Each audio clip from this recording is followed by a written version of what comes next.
श्रीगुरुभ्यो नमः। नरसिंहो किलाज्ञानमतध्वान्तदिवाकरः जयत्यमितसज्ञानसुखशक्तिपयोनिधिः व्यासाय भवनाशाय श्रीशाय गुणराशये हृद्याय शुद्धविद्याय मध्वाय च नमो नमः।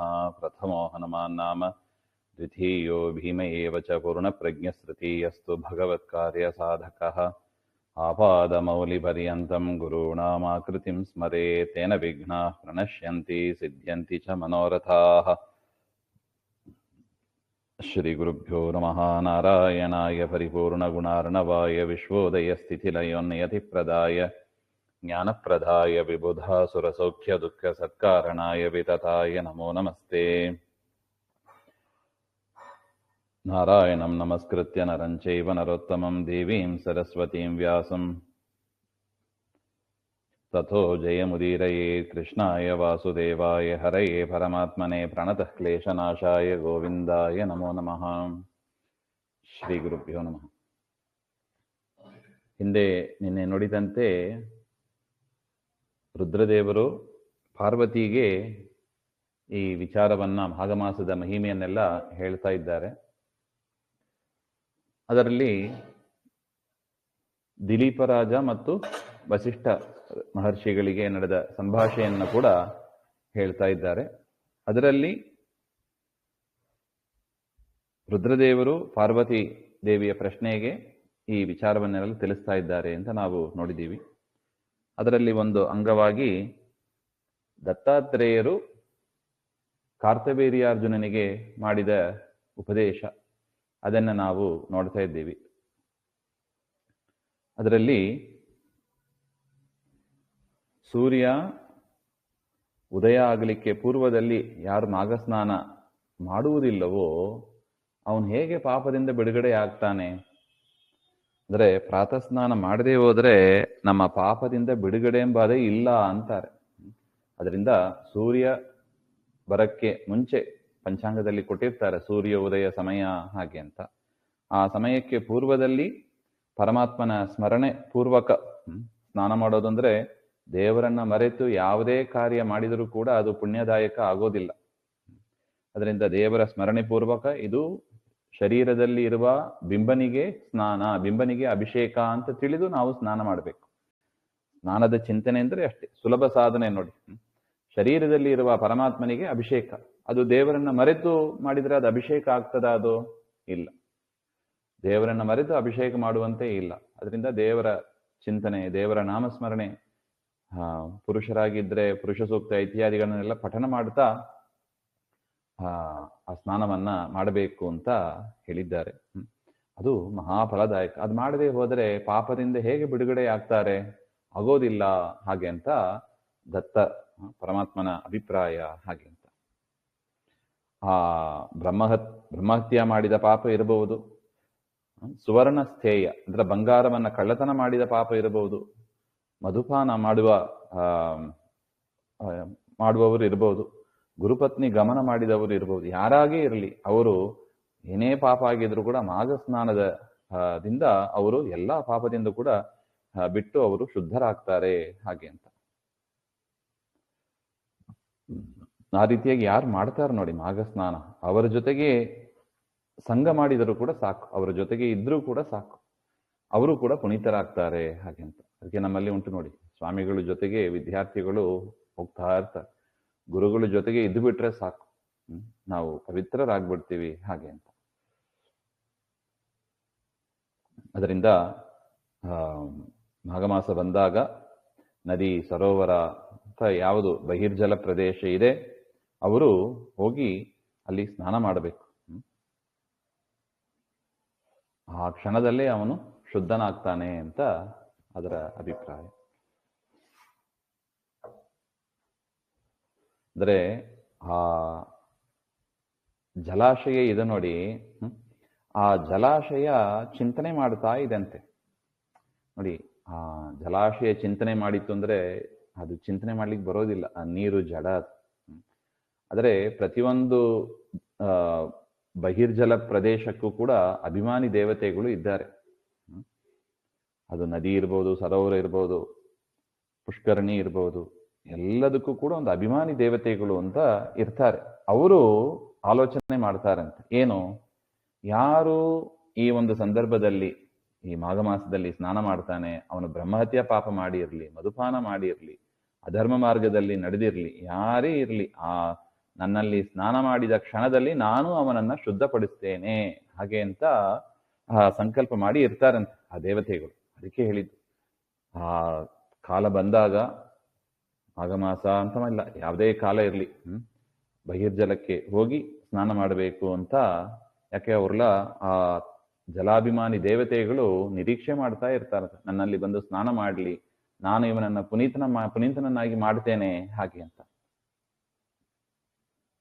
ಆ ಸಂದರ್ಭದಲ್ಲಿ ಏನಾಗ್ತದೆ, ಏನೇ ಉಪಪಾತಕ ಅಂತ ಇದೆ, ಮಹಾಪಾತಕ ಇರುತ್ತದೆ. ಅಂದರೆ ಸಣ್ಣ ಪುಟ್ಟ ದೋಷಗಳು ಇರ್ಬೋದು, ಮಹಾಪಾತಕಗಳು ಇರ್ಬೋದು, ದೊಡ್ಡ ದೊಡ್ಡ ದೋಷಗಳು ಇರ್ಬೋದು, ಎಲ್ಲವೂ ಕೂಡ ಆ ಕ್ಷಣದಲ್ಲೇ ನಾಶವಾಗುತ್ತದೆ ಆ ದೇವತೆಗಳ ಅನುಗ್ರಹದಿಂದ. ಅರ್ಥಾತ್ ದೇವತೆಗಳ ಅಂತರ್ಯಾಮಿಯಾದ ಮುಖ್ಯಪ್ರಾಣರ ಅಂತರ್ಯಾಮಿಯಾದ ಪರಮಾತ್ಮ ಲಕ್ಷ್ಮೀನಾರಾಯಣರ ಅನುಗ್ರಹದಿಂದ ಆ ಪಾಪ ನಾಶ ಆಗುತ್ತೆ. ಆದರೆ ಕ್ರಮಬದ್ಧವಾಗಿ ಮಾಡಬೇಕು. ಪರಮಾತ್ಮ ಹೇಳಿದಲ್ಲ, ಪರಮಾತ್ಮನ ಚಿಂತನೆ ಮಾಡ್ತಾ, ಇದು ಪರಮಾತ್ಮನ ಶರೀರ, ಒಳಗೆ ಬಿಂಬನಾಗಿ ಪರಮಾತ್ಮ ಇದ್ದಾನೆ ಅಂತ ಪರಮಾತ್ಮನ ಭಕ್ತಿ ಸ್ಮರಣೆ ಪೂರ್ವಕ ಮಾಡಬೇಕು ಅಂತ.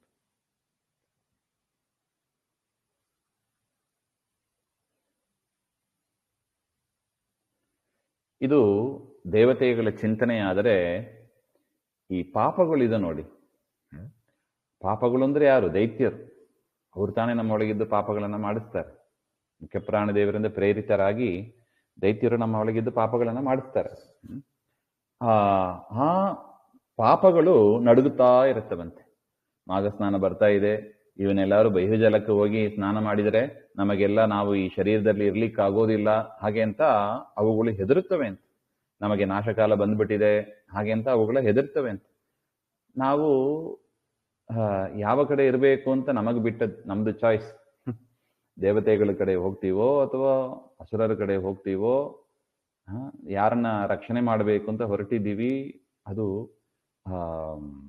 ಸಜ್ಜನರು ಸಾಮಾನ್ಯ ಹಂಗೆ ಮಾಡೋದಿಲ್ಲ. ನಾವೆಲ್ಲ ಹಂಗೆ ಮಾಡುವವರಲ್ಲ.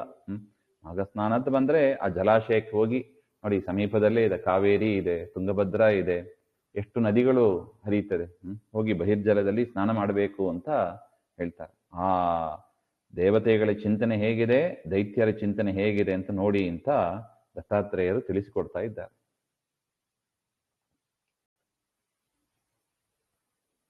ಮೇಘದಿಂದ ಚಂದ್ರ ಬಿಡುಗಡೆಯಾದರೆ ಹೇಗೆ ಚಂದ್ರ ಪ್ರಕಾಶವಾಗಿ ಇರ್ತಾನೆ, ಚಂದ್ರನನ್ನ ಮೇಘ ಮೋಡಗಳು ಮುಚ್ಚಿ ಇದ್ರೆ ಚಂದ್ರನ ಪ್ರಕಾಶ ಇರೋದಿಲ್ಲ. ಆದರೆ ಆ ಮೋಡಗಳು ಸರಿದರೆ ಹೇಗೆ ಪ್ರಕಾಶಮಾನವಾಗಿ ಇರ್ತಾನೆ ಚಂದ್ರ, ಅದೇ ರೀತಿಯಾಗಿ ಪಾಪದಿಂದ ನಾವು ಕಾಯೇನ ವಾಚ ಮನಸ, ಅದು ಅಲ್ಪ ಪಾಪ ಆಗಿರ್ಲಿ ಮಹಾಪಾಪ ಆಗಿರ್ಲಿ, ಎಲ್ಲವನ್ನು ಕೂಡ ಅದು ಸುಟ್ಟು ಭಸ್ಮ ಮಾಡಿಬಿಡುತ್ತದೆ ಮಾಘ ಸ್ನಾನ ಹಾಗೆ ಅಂತ. ಅದರಿಂದ ವಸಿಷ್ಠರು ಹೇಳ್ತಾರೆ, ದಿಲೀಪನೇ ನೀನು ಯಾವ ಸಂಶಯ ಮಾಡಬೇಡ. ಪರಮಾತ್ಮನಲ್ಲಿ ಭಕ್ತಿ ಮಾಡುವ ಪ್ರತಿಯೊಬ್ಬ ಜೀವರಿಗೂ ಕೂಡ ಈ ಮಾಘ ಸ್ನಾನದಲ್ಲಿ ಅಧಿಕಾರ ಇದೆ. ಇದು ಕೇವಲ ಯಾವುದೋ ಒಂದು ಜಾತಿಗೆ ವರ್ಗಕ್ಕೆ ಸಂಬಂಧಪಟ್ಟದಲ್ಲ, ಪ್ರತಿಯೊಬ್ಬನೂ ಕೂಡ. ಆದರೆ ಏನಾಗಿರ್ಬೇಕು? ವಿಷ್ಣು ಭಕ್ತನಾಗಿ ಇರಬೇಕು. ಅವನು ಪರಮಾತ್ಮನಲ್ಲಿ ಸರ್ವೋತ್ತಮತ್ವೇನ ಭಕ್ತಿ ಮಾಡುವವರಾಗಿ ಇರಬೇಕು. ಅಂಥವರು ಮಾಘ ಸ್ನಾನಕ್ಕೆ ಮಾಡೋದಕ್ಕೆ ಖಂಡಿತ ಅಧಿಕಾರ ಇದೆ ಹಾಗೆ ಅಂತ. ಅವರ ಪಾಪ ಎಲ್ಲ ನಾಶ ಆಗೋದ್ರಲ್ಲಿ ಸಂಶಯವೂ ಇಲ್ಲ ಹಾಗೆ ಅಂತ. ಈ ವಿಚಾರದಲ್ಲಿ ಒಂದು ಆಖ್ಯಾನವನ್ನು ಕೂಡ ಹೇಳ್ತಾ ಇದ್ದಾರೆ.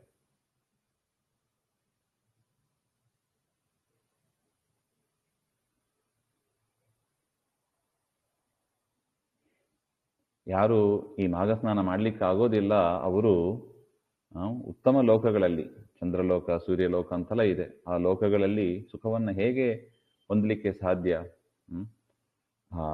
ಈ ಮಾಘ ಸ್ನಾನ ವಿಚಾರ ಮಹಿಮೆಯನ್ನು ತಿಳಿಸುವ ಒಂದು ಇತಿಹಾಸವನ್ನು ಹೇಳ್ತೇನೆ ಅಂತ ವಸಿಷ್ಠರು ಹೇಳ್ತಾ ಇದ್ದಾರೆ. ಭೃಗುವಂಶದಲ್ಲಿ ಕುಬ್ಜಿಕಾ ಅಂತ ಒಬ್ರು ಇದ್ದರಂತೆ, ಒಬ್ಬರ ಅಂದನ ಸ್ತ್ರೀ ಕುಬ್ಜಿಕಾ ಅಂತ. ಸಣ್ಣ ವಯಸ್ಸಲ್ಲೇ ಅವರಿಗೆ ವೈದವ್ಯ ಬಂದ್ಬಿಟ್ಟಿದೆ. ಭಾರಿ ದುಃಖಪಟ್ಟು ತಪಸ್ಸು ಮಾಡ್ತಾ ಇದ್ದಾರೆ. ವಿಂಧ್ಯ ಪರ್ವತದ ಬುಡದಲ್ಲಿ ರೇವಾ ಮತ್ತು ಕಪಿಲಾ ನದಿಗಳ ಸಂಗಮ ಇದೆ. ರೇವಾ ಮತ್ತು ಕಪಿಲಾ ನದಿಗಳ ಸಂಗಮ. ಆ ಮಹಾಪುಣ್ಯ ಕ್ಷೇತ್ರದಲ್ಲಿ ಆ ಕುಬ್ಜಿಕಾ ವ್ರತವನ್ನು ಆಚರಿಸಿ ನಾರಾಯಣನ ಧ್ಯಾನದಲ್ಲೇ ಇದ್ದರಂತೆ. ಶುದ್ಧ ಚಾರಿತ್ರ್ಯ, ಲೌಕಿಕ ಆಸೆನೇ ಇಲ್ಲ, ಮತ್ತು ಇಂದ್ರಿಯ ನಿಗ್ರಹ, ಕೋಪತಾಪಗಳೂ ಇಲ್ಲ, ಸತ್ಯವನ್ನೇ ನುಡಿಯುವವಳು, ಮಿತಭಾಷಿ. ಹೀಗಿದ್ದರಂತೆ, ಹೆಚ್ಚು ಮಾತನಾಡುವವರಲ್ಲ ಅವರು. ಆ ರೀತಿಯಾಗಿ ಇದ್ರು.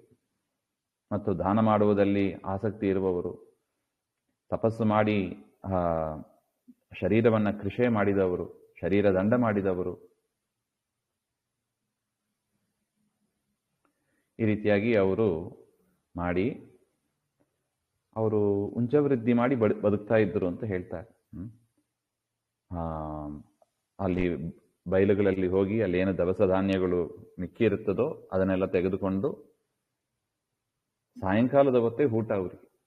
ಬೆಳಿಗ್ಗೆಲ್ಲ ಈ ಥರ ಮಾಡೋದು, ಸಾಯಂಕಾಲ ಊಟ. ಕೃಚ್ರ, ಅತಿಕೃಚ್ರ ಅಂತ ಅನೇಕ ವ್ರತಗಳನ್ನ ಮಾಡಿ ನರ್ಮದಾ ನದಿ ತೀರದಲ್ಲಿ ಅನೇಕ ತಿಂಗಳುಗಳನ್ನು ಕಳೆದಿದ್ದಾರೆ ತಪಸ್ಸು ಮಾಡಿ.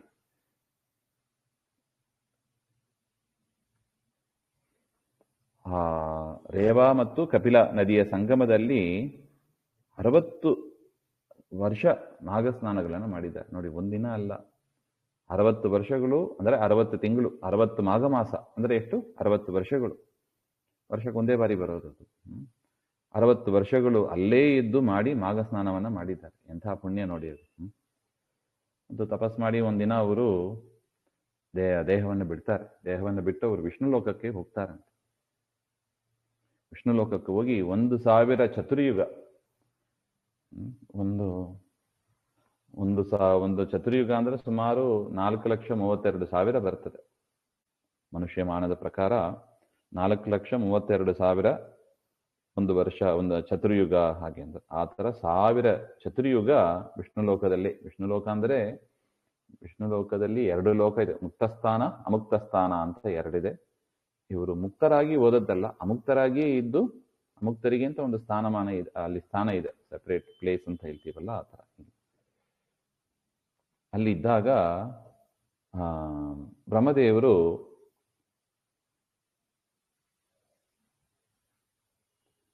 ಅವ್ರನ್ನ ಕರೀತಾರಂತೆ. ಕರೆದು, ನೀನು ಭೂಮಿಗೆ ಹೋಗು, ಅಲ್ಲಿ ಭೂಮಿಯಲ್ಲಿ ಸುಂದ ಮತ್ತು ಉಪಸುಂದ ಅಂತ 2 ದೈತ್ಯರಿದ್ದಾರೆ, ಅವರನ್ನ ನಾಶ ಮಾಡಿ ಬಾ ನೀನು, ಹಾಗೆ ಅಂತ. ಅದರಿಂದ ಹಿಂದಿನ ಜನ್ಮದ ಪುಣ್ಯದಿಂದ ನಿನಗೆ ಅಪಾರವಾದ ಸೌಂದರ್ಯ ಬರುತ್ತದೆ, ಗರ್ಭವಾಸ ಇಲ್ಲದೆ ಅಯೋನಿಜೆಯಾಗಿ ನೀನು ಹುಟ್ಟುತ್ತೀಯ, ಹಾಗೆ ಅಂತೆಲ್ಲ ಅನುಗ್ರಹವನ್ನ ಮಾಡ್ತಾರೆ ಬ್ರಹ್ಮದೇವರು. ಅವರೇ ತಿಲೋತ್ತಮೆಯಾಗಿ ಬರ್ತಾರೆ. ತಿಲೋತ್ತಮೆಯ ಪೂರ್ವಜನ್ಮದ ವೃತ್ತಾಂತವನ್ನ ಹೇಳಿದ್ದಾರೆ ನೋಡಿ. ಅವರೇ ತಿಲೋತ್ತಮೆಯಾಗಿ ಹುಟ್ಟಿ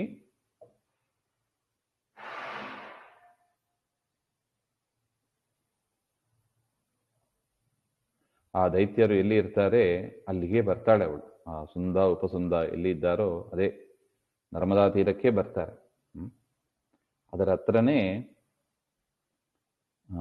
ಒಂದು ಅಶೋಕ ವೃಕ್ಷದಲ್ಲಿ ನಟನ ಮಾಡ್ತಾ ಇದ್ದಾರೆ. ಆಗ ಅಸುರರ ದೂತರು, ಸೇವಕರು, ಅವರು ಇವಳು ನಾಟ್ಯವಾಡುವುದನ್ನ ಕಂಡು ತಮ್ಮ ರಾಜರ ಹತ್ರ ಹೋಗಿ ಹೇಳ್ತಾರೆ. ಆ ಸುಂದೋಪಸುಂದರು ಅದರ ಸೌಂದರ್ಯವನ್ನ ಕೇಳಿ ಅಲ್ಲಿಗೆ ಬರ್ತಾರೆ.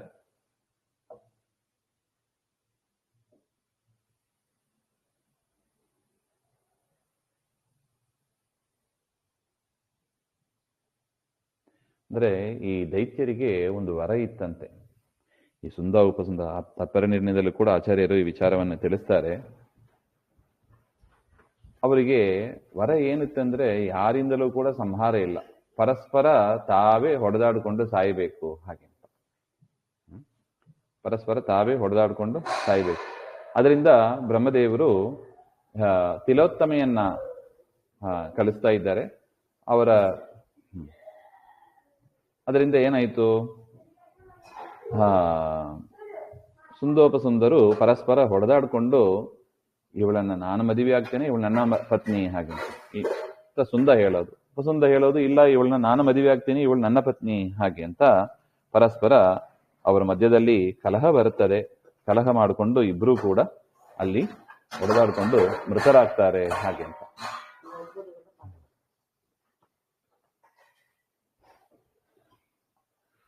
ಆ ಅಸುರರೆಲ್ಲ, ಆ ಅಸುರ ಭಟರು ಎಲ್ಲರೂ ಬಂದು ಯೋಚನೆ ಮಾಡಿದಾರಂತೆ, ಎಂಥ ಕೆಟ್ಟ ಕಾಲ ಬಂದೋಯ್ತು ನಮ್ಮ ದೈತ್ಯರಿಗೆ, ಏನು ಅನ್ಯಾಯ ಇದು. ಯಮನ ರಾತ್ರಿ ಅಂತೆ, ಕಾಲರಾತ್ರಿ ಅಂತೆ ಈ ಹೆಣ್ಣು ಬಂದು ನಮ್ಮನ್ನ ಹಿಂಗೆ ಮಾಡಿದ್ದಾಳಲ್ಲ ಹಾಗೆ ಅಂತ ಅವರೆಲ್ಲ ತುಂಬಾ ದುಃಖಿತರಾದರಂತೆ. ಈ ತರ ದೇವತೆಗಳ, ಇದು ದೇವ ಕಾರ್ಯ, ಇದು ತಿಲೋತ್ತಮೆ ಬಂದದ್ದೇ ದೇವ ಕಾರ್ಯ. ಅಂದ್ರೆ ಎಷ್ಟು ಚೆನ್ನಾಗಿ ಹೇಳ್ತಾರೆ ಅಂದ್ರೆ, ತಿಲೋತ್ತಮ ಒಂದೊಂದರಿಂದಲೂ ಕೂಡ ಚೂರು ಚೂರು ಚೂರು ಚೂರು ಉತ್ತಮವಾದ ಒಂದು ಭಾಗವನ್ನ ತೆಗೆದು ನಿರ್ಮಾಣ ಮಾಡಿದಂತೆ ತಿಲೋತ್ತಮೆಯ ಆ ಶರೀರವನ್ನು. ಅದರಿಂದ ಅಷ್ಟು ಸೌಂದರ್ಯ, ತಿಲ ಉತ್ತಮ, ಒಂದೊಂದು ಪದಾರ್ಥದಲ್ಲೂ ಇದ್ದ ಏನು ಸೌಂದರ್ಯ ಇದೆ ಅದನ್ನೆಲ್ಲ ತೆಗೆದು ತೆಗೆದು ತೆಗೆದು ಮಾಡಿದ್ದರಿಂದ ಅವರಿಗೆ ಆ ಹೆಸರು ಬಂತು ಹಾಗೆಂತ. ಅಂತ ಸೌಂದರ್ಯವನ್ನು ನೋಡಿ ಆ ಸುಂದ ಉಪಸುಂದರು ಅವರು ಮೃತರಾದರು. ಈ ರೀತಿಯಾಗಿ ದೇವ ಕಾರ್ಯ ಮಾಡುವುದಕ್ಕಾಗಿ ಅವರು ಇಲ್ಲಿಗೆ ಬಂದಿದ್ರು ಹಾಗೆ ಅಂತ. ಮತ್ತು ಈಗಲೂ ಕೂಡ ಅವರು ಅಪ್ಸರಾ ಸ್ತ್ರೀಯಾಗಿ ಇದ್ದಾರೆ ನೋಡಿ. ಒಂದು ಬ್ರಾಹ್ಮಣ ಸ್ತ್ರೀ ಕುಬ್ಜಿಕಾ ಅಂತ ಇದ್ದವರು, ಮಾಘ ಸ್ನಾನದ ಮಹಿಮೆಯಿಂದ ಅಪ್ಸರಾ ಸ್ತ್ರೀಯಾಗಿ ಸೂರ್ಯಲೋಕದಲ್ಲಿ ಇದ್ದು ಸುಖವನ್ನು ಅನುಭವಿಸ್ತಾ ಇದ್ದಾರೆ ಹಾಗೆ ಅಂತ. ಈ ವಿಚಾರವನ್ನ ವಸಿಷ್ಠರು ದಿಲೀಪನಿಗೆ ಹೇಳ್ತಾ ಇದ್ದಾರೆ. ಮತ್ತು ಇನ್ನೊಂದು ವಿಚಾರವನ್ನ ಮಹಾಭಾರತದಲ್ಲಿ ಇದು ಎಲ್ಲಿ ಬರ್ತದೆ ಅಂದ್ರೆ, ನಾರದರು ಈ ವಿಚಾರವನ್ನ ಪಾಂಡವರ ಹತ್ರ ಹೇಳ್ತಾರೆ ನೋಡಿ. ಪಾಂಚಾಲಿ ಒಬ್ಬಳೆ, ನೀವು 5 ಜನ ಪತಿಯರಾಗಿ ಇದ್ದೀರಿ, ಯುಧಿಷ್ಠಿರ, ಭೀಮ, ಅರ್ಜುನ, ನಕುಲ, ಸಹದೇವ, 5 ಜನರಿಗೂ ಕೂಡ ಒಬ್ಬರೇ ಪತ್ನಿಯರು ದ್ರೌಪದಿ ದೇವಿ. ಅಂದ್ರೆ ಬೇರೆ ಬೇರೆ ರೂಪ ತೆಗೆದುಕೊಂಡ್ರು ಅಂತ ಆ ವಿಚಾರ ಇದೆ. ಆದರೂ ಕೂಡ ಲೋಕದೃಷ್ಟಿಯಿಂದ ಒಂದೇ ಶರೀರ ಇದ್ದಂಗೆ ಇತ್ತು. ನಾರದರು ಏನ್ ಮಾಡಿದ್ರು, ಒಂದು ಉಪದೇಶ ಮಾಡ್ತಾರೆ, ಯುಧಿಷ್ಠಿರನ ಹತ್ರ ಹೇಳ್ತಾರೆ, ನೀವೆಲ್ಲರೂ ಕೂಡ ದ್ರೌಪದಿ ದೇವಿಯನ್ನ ಬಿಟ್ಟು ದೂರ ಇರ್ಲಿಕ್ಕೆ ಅಭ್ಯಾಸ ಮಾಡ್ರಿ. ಅಂತಹ ಸೌಂದರ್ಯ, ದ್ರೌಪದಿ ದೇವಿಯ ಸೌಂದರ್ಯ ಅಂದ್ರೆ ಕೇಳಬೇಕೆ, ಅದ್ಭುತ ಸೌಂದರ್ಯ. ಅವರನ್ನ ಬಿಟ್ಟು ಇರ್ಲಿಕ್ಕೆ ಅಭ್ಯಾಸ ಮಾಡ್ರಿ, ಇಲ್ಲದಿದ್ರೆ ಈ ಸುಂದರಂತೆ ನೀವು ಕೂಡ ಪರಸ್ಪರ ಹೊಡೆದಾಡಿಕೊಂಡು ಬರುವ ಪ್ರಸಂಗ ಬರುತ್ತದೆ ಹಾಗೆ ಅಂತ ಹೇಳಾಗ, ಆಗ ಒಬ್ಬೊಬ್ರು ಒಂದೊಂದು ವರ್ಷ ದ್ರೌಪದಿ ದೇವಿಗೆ ಜೊತೆಗೆ ಇರ್ತೀವಿ ಹಾಗೆ ಅಂತ ಅಭ್ಯಾಸ ಮಾಡಕ್ಕೆ ಶುರು ಮಾಡಿದರು. ತದನಂತರ ವನವಾಸಕ್ಕೆ ಬಂದಾಗ ಪೂರ್ತಿ ಬಿಟ್ಟೇ ಬಿಟ್ರು. ಇವರು ಭೀಮನ ಮಡದಿಯಾಗಿ ಇರಲಿ, ಭೀಮಸೇನಿ ದೇವರ ಪತ್ನಿಯಾಗಿ ಇರಲಿ ದ್ರೌಪದಿ ಹಾಗೆ ಅಂತ. ಬೇರೆ ಸ್ತ್ರೀಯರಿಗೂ ಕೂಡ ಅವ್ರ ಜೊತೆಗೆ ವಿವಾಹ ಆಗಿತ್ತು. ಅದರಿಂದ ಇವರು ದ್ರೌಪದಿ ದೇವಿಯನ್ನ ಬಿಡ್ಲಿಕ್ಕೂ ಕೂಡ ಈ ಒಂದು ಕತೆ ನಾರದರು ಅವರಿಗೆ ಉಪದೇಶ ಮಾಡಿದರು ಹಾಗೆ ಅಂತ ನೋಡಿ. ಒಂದು ಹೆಣ್ಣಿನ ನಿಮಿತ್ತ ಅಣ್ಣ ತಮ್ಮಂದಿರ ಮಧ್ಯದಲ್ಲೂ ಕೂಡ ಈ ತರ ಕಲಹ ಬರುವ ಸಂದರ್ಭವನ್ನ ಪುರಾಣಗಳು ನಮಗೆ ತಿಳಿಸಿಕೊಡ್ತಾ ಇದೆ. ಅದರಿಂದ ಒಟ್ಟು ವಿಚಾರ ಇಷ್ಟೇ, ಈ ವಿಷಯ ಭೋಗ ಅದು ವಿಷ ನಮಗೆ, ಅದನ್ನ ಮುಖ್ಯವಾಗಿ ತಿಳಿಸಿಕೊಡುವ ಕಥೆ ಇದು ಹಾಗೆ ಅಂತ. ಅದರಿಂದ ಅವಶ್ಯವಾಗಿ ಮಾಘ ಸ್ನಾನವನ್ನ ನಾವು ಮಾಡಬೇಕು ಹಾಗೆ ಅಂತ. ಇನ್ನೊಂದು ವಿಚಿತ್ರವಾದ ಕಥೆಯನ್ನ ದತ್ತಾತ್ರೇಯರು ಕಾರ್ತಿವೀರ್ಯಾರ್ಜುನನಿಗೆ ಹೇಳ್ತಾ ಇದ್ದಾರೆ. ಕೃತಯುಗದಲ್ಲಿ ನೈಷಧ ಅಂತ ಒಂದು ನಗರ ಇತ್ತಂತೆ. ನೈಷಧ ಅಂತ, ಅಲ್ಲಿ ಹೇಮಕುಂಡಲ ಅಂತ ಒಬ್ಬ ವೈಶ್ಯ ವ್ಯಾಪಾರ ಮಾಡುವವ ಇದ್ದ.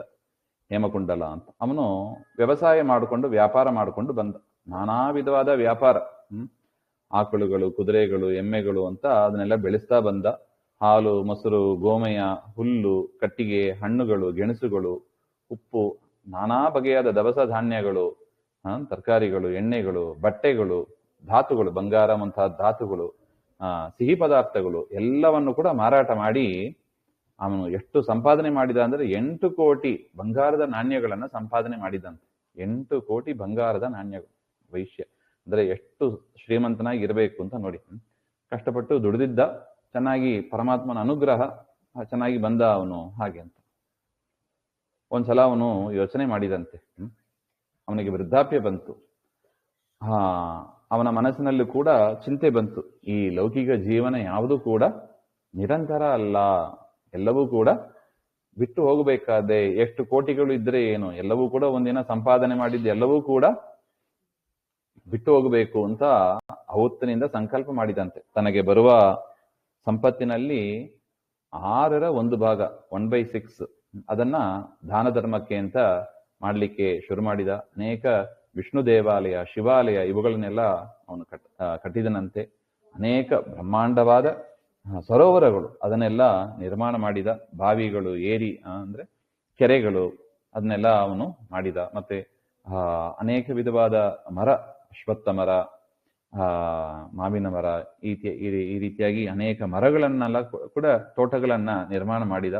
ಹೂವಿನ ತೋಟ, ಈ ರೀತಿಯಾಗಿ ನಾನಾ ವಿಧವಾದ ಸೇವೆಯನ್ನ ಮಾಡಿದ. ಸೂರ್ಯ ಉದಯದಿಂದ ಸೂರ್ಯ ಅಸ್ತಮನ ತನಕ ನಿರಂತರ ಅನ್ನದಾನ ನೋಡಿ. ಮತ್ತೆ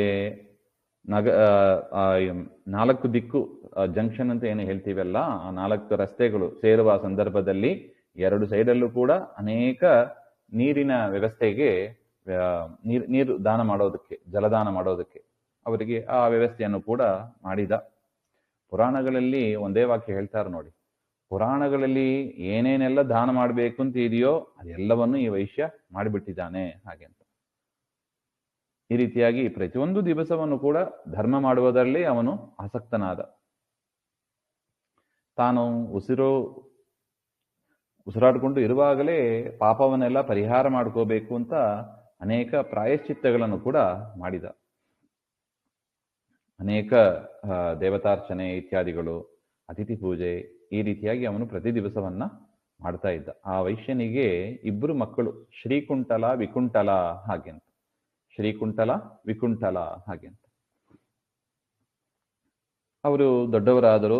ಮನೆಯ ಜವಾಬ್ದಾರಿಯನ್ನೆಲ್ಲ ಆ ಶ್ರೀಕುಂಟಲ, ವಿಕುಂಟಲನಿಗೆ ಕೊಟ್ಟುಬಿಟ್ಟು ತಪಸ್ಸು ಮಾಡುವುದಕ್ಕಾಗಿ ತಾನು ಕಾಡಿಗೆ ಹೋಗ್ತಾನೆ. ಅಲ್ಲಿ ಹೋಗಿ ಪರಮಾತ್ಮನನ್ನ ಅವನು ಆರಾಧನೆ ಮಾಡ್ತಾನೆ. ಆ ಹೇಮಕುಂಡಲ ಕಠೋರವಾದ ತಪಸ್ಸು, ಸದಾ ವಾಸುದೇವನ ಚಿಂತನೆಯನ್ನು ಮಾಡ್ತಾ ಅವನು ಮರಣದ ನಂತರ ವಿಷ್ಣು ಲೋಕವನ್ನೇ ಹೊಂದಿದ ಅಂತ ಹೇಳ್ತಾರೆ ನೋಡಿ. ನಮಗದೇ ಈ ವಿಷ್ಣು ಲೋಕ ಅದು ಕೇವಲ ಬ್ರಾಹ್ಮಣರಿಗೆ ಅಂತ ನಾವು ತಿಳಿಯಬಾರದು, ಎಲ್ಲರಿಗೂ ಓಪನ್ ಇದು ನೋಡಿ. ಒಂದು ವೈಶ್ಯ ಅವನು ಈ ರೀತಿಯಾಗಿ ಧರ್ಮ ಮಾರ್ಗದಲ್ಲಿ ನಡೆದರೆ, ಸರಿಯಾದ ವಿಧಿ ಪ್ರಕಾರ ಮಾಡಿದರೆ ಎಲ್ಲರಿಗೂ ಕೂಡ ವಿಷ್ಣು ಲೋಕ ಪ್ರಾಪ್ತಿ ಎನ್ನುವುದು ಸಿಗ್ತದೆ ಎಂಬುದಕ್ಕೆ ಇದೊಂದು ಉದಾಹರಣೆ. ಆ 2 ಮಕ್ಕಳು, ಹೇಮಕುಂಡಲನ 2 ಮಕ್ಕಳು, ತಂದೆ ಸಂಪಾದನೆ ಮಾಡಿದ ದುಡ್ಡು, ಅದರಿಂದ ಅವರು ಅಷ್ಟು ಸರಿಯಾಗಿ ನಡ್ಕೋತಾ ಇಲ್ಲ. ಹಣಮದ ಅಂತ ಹೇಳ್ತಾರೆ ನೋಡಿ, ಆ ಸಂಪತ್ತಿನ ಮದ ಬಂದು ಏನೇನೋ ಕೆಟ್ಟ ಕಾರ್ಯ ಮಾಡಬೇಕೋ ಅದೆಲ್ಲವನ್ನು ಕೂಡ ಮಾಡಿದರು. ತಂದೆ ಧರ್ಮಾತ್ಮ, ಇವರು ಅಧರ್ಮಾತ್ಮ. ಅವರು ಆ ರೀತಿಯಾಗಿ ಇದ್ರು. ತಂದೆ ತಾಯಿಯ ಮಾತಾಗಲಿ, ಗುರುಗಳ ಮಾತಾಗಲಿ ಯಾವುದನ್ನು ಕೂಡ ಅವರು ಕೇಳ್ತಾನೆ ಇಲ್ಲ. ಆಟ ಪಾಠ, ಸಂಗೀತ ಇತ್ಯಾದಿಗಳಲ್ಲೇ ಅವರು ಮಾಡಿ ತಮ್ಮ ಹಣವನ್ನೆಲ್ಲ ಹೀಗೆ ಖರ್ಚು ಮಾಡ್ತಾ ಇದ್ರು. ಹೂಮಾಲೆಗಳು, ವಾಸನೆ ದ್ರವ್ಯಗಳು ಇದನ್ನೆಲ್ಲ ಅವರು ಧರಿಸ್ತಾ, ಅನೇಕ ಆಭರಣಗಳನ್ನೆಲ್ಲ ಧರಿಸ್ತಾ, ಮುತ್ತುಮಾಲೆಗಳನ್ನೆಲ್ಲ ಧರಿಸ್ತಾ, ಆನೆಗಳು, ಕುದುರೆಗಳು ಅಂತ ರಥಗಳಲ್ಲಿ ಸಂಚಾರ ಮಾಡ್ತಾ, ಕೊನೆಯಲ್ಲಿ ಮಧುಪಾನವನ್ನು ಕೂಡ ಮಾಡ್ತಾ ವೇಶ್ಯ ಸ್ತ್ರೀಯರ ಜೊತೆಗೆ ಅವರು ಎಲ್ಲವನ್ನು ಕೂಡ ಹಣ ವ್ಯರ್ಥ ಮಾಡಿದರು ಹಾಗೆ ಅಂತ. ಸಿಕ್ಕಿದವರಿಗೆಲ್ಲ ಕೊಡ್ತಾ ಬಂದ್ಬಿಟ್ರು ಅವರು. ಈ ರೀತಿಯಾಗಿ ಸುಖಭೋಗದಲ್ಲಿ ಮುಳುಗಿ ಎಲ್ಲವನ್ನು ಕೂಡ ಅವರು ಖರ್ಚು ಮಾಡಿದರು. ಅವರ ಸಂಪತ್ತು ಈ ರೀತಿಯಾಗಿ ಕರಿಗೆ ಹೋಯ್ತು. ಅದರಿಂದ ತುಂಬಾ ಊಟಕ್ಕೆ ಗತಿ ಇಲ್ಲ ಅಂತ ಪರಿಸ್ಥಿತಿ ಬಂದೋಯ್ತು ಅವರಿಗೆ. ಅದರಿಂದ ಏನ್ ಮಾಡಬೇಕು, ಮನೆಯಲ್ಲಿ ತಿನ್ಲಿಕ್ಕೆ ಅಂತ ಯಾವ ಪದಾರ್ಥವೂ ಇಲ್ಲ. ಇವರನ್ನ ಸುತ್ತಮುತ್ತ ಇದ್ದ ಜನರು, ಬಂಧು ಬಾಂಧವರು ಎಲ್ಲರೂ ಕೂಡ ಇವರನ್ನ ಬಿಟ್ಬಿಟ್ಟು ಹೋಗ್ಬಿಟ್ರು. ಯಾಕೆ, ಸಂಪತ್ತಿದ್ರೆ ಇರ್ತಾರೆ, ಅವರು ಸಂಪತ್ ಬಾಂಧವರು, ಅವರೆಲ್ಲ ಸಂಪತ್ತಿದ್ರೆ ಇರ್ತಾರೆ. ಸಂಪತ್ತು ಕರಿಗೋಯ್ತು, ಎಲ್ಲ ಕೈ ಬಿಟ್ಟು ಹೋಗೋವರೇ. ಅದರಿಂದ ಇವರು ಊರೂರಾಗಿ ತಿರುಗಾಡ್ತಾ ಇದ್ರು.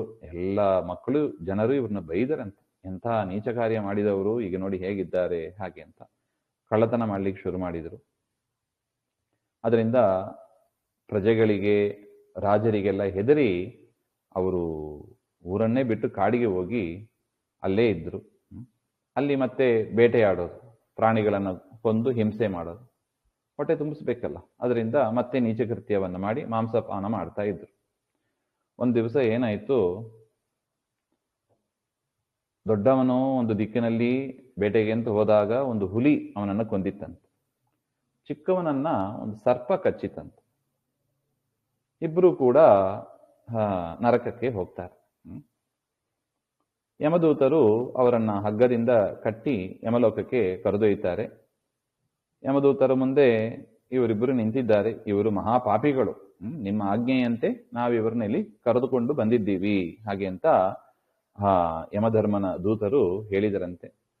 ನಿಮ್ಮ ಸೇವಕರು ನಾವು ಇನ್ನೇನ್ ಮಾಡಬೇಕು ತಿಳಿಸಿಕೊಡಿ ಹಾಗೆ ಅಂತ ನಾವು ಸಿದ್ಧರಾಗಿದ್ದೀವಿ ಹಾಗೆ ಅಂತ ಪ್ರಾರ್ಥನೆ ಮಾಡಿದಾಗ ಚಿತ್ರಗುಪ್ತರು ವಿಚಾರ ಮಾಡ್ತಾರೆ. ಇವರ ಅಕೌಂಟಲ್ಲಿ ಎಷ್ಟು ಪಾಪ ಇದೆ, ಎಷ್ಟು ಪುಣ್ಯ ಇದೆ ಎಲ್ಲವನ್ನು ಪರಿಶೀಲನೆ ಮಾಡಿ ಜಡ್ಜ್ಮೆಂಟ್ ಕೊಡ್ತಾರಂತೆ.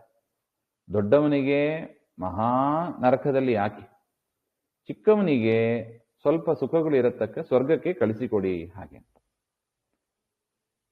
ಆಯ್ತು ಅಂತ ಯಮದೂತರು ಅದೇ ರೀತಿಯಾಗಿ ಮಾಡಿದರು. ವಿಕುಂಠಲನ್ನ ಕರ್ಕೊಂಡು ಹೋಗ್ತಾರೆ. ಇದು ನೋಡಿ ಆಶ್ಚರ್ಯ ಅನಿಸ್ತು. ಯಾಕೆ ಹಾಗೆಂದರೆ ಇಬ್ಬರು ಕೂಡ ಒಂದೇ ಕುಲದಲ್ಲಿ ಹುಟ್ಟಿದವರು, ಒಂದೇ ರೀತಿಯಾಗಿ ಕೆಲಸಗಳನ್ನೇ ಮಾಡಿದವರು, ಅಂದ್ರೆ ಪಾಪಕರ್ಮಗಳನ್ನೇ ಮಾಡಿದವರು. ಅವರ ಮರಣವೂ ಕೂಡ ದುರಂತವಾಗಿ ಆಯಿತು. ಸಮವಾಗಿಯೇ ಯಮದೂತರನ್ನ ನೋಡಿದ್ರು, ಯಮನನ್ನು ನೋಡಿದ್ರು. ಆದರೂ ಕೂಡ ಎಲ್ಲ ಈಕ್ವಲ್ ಅಂತ ಇದ್ದಾಗ ಅಣ್ಣನಿಗೆ ಮಾತ್ರ ಕಠೋರವಾದ ನರಕ, ತಮ್ಮನಿಗೆ ಸ್ವರ್ಗ. ಇದೇನು ಸಾಧ್ಯ ಅಂತ ಸಂಶಯ ಬಂತಂತೆ. ವಿಕುಂಠಲನಿಗೆ ಸಂಶಯ ಬಂದೋಯ್ತು.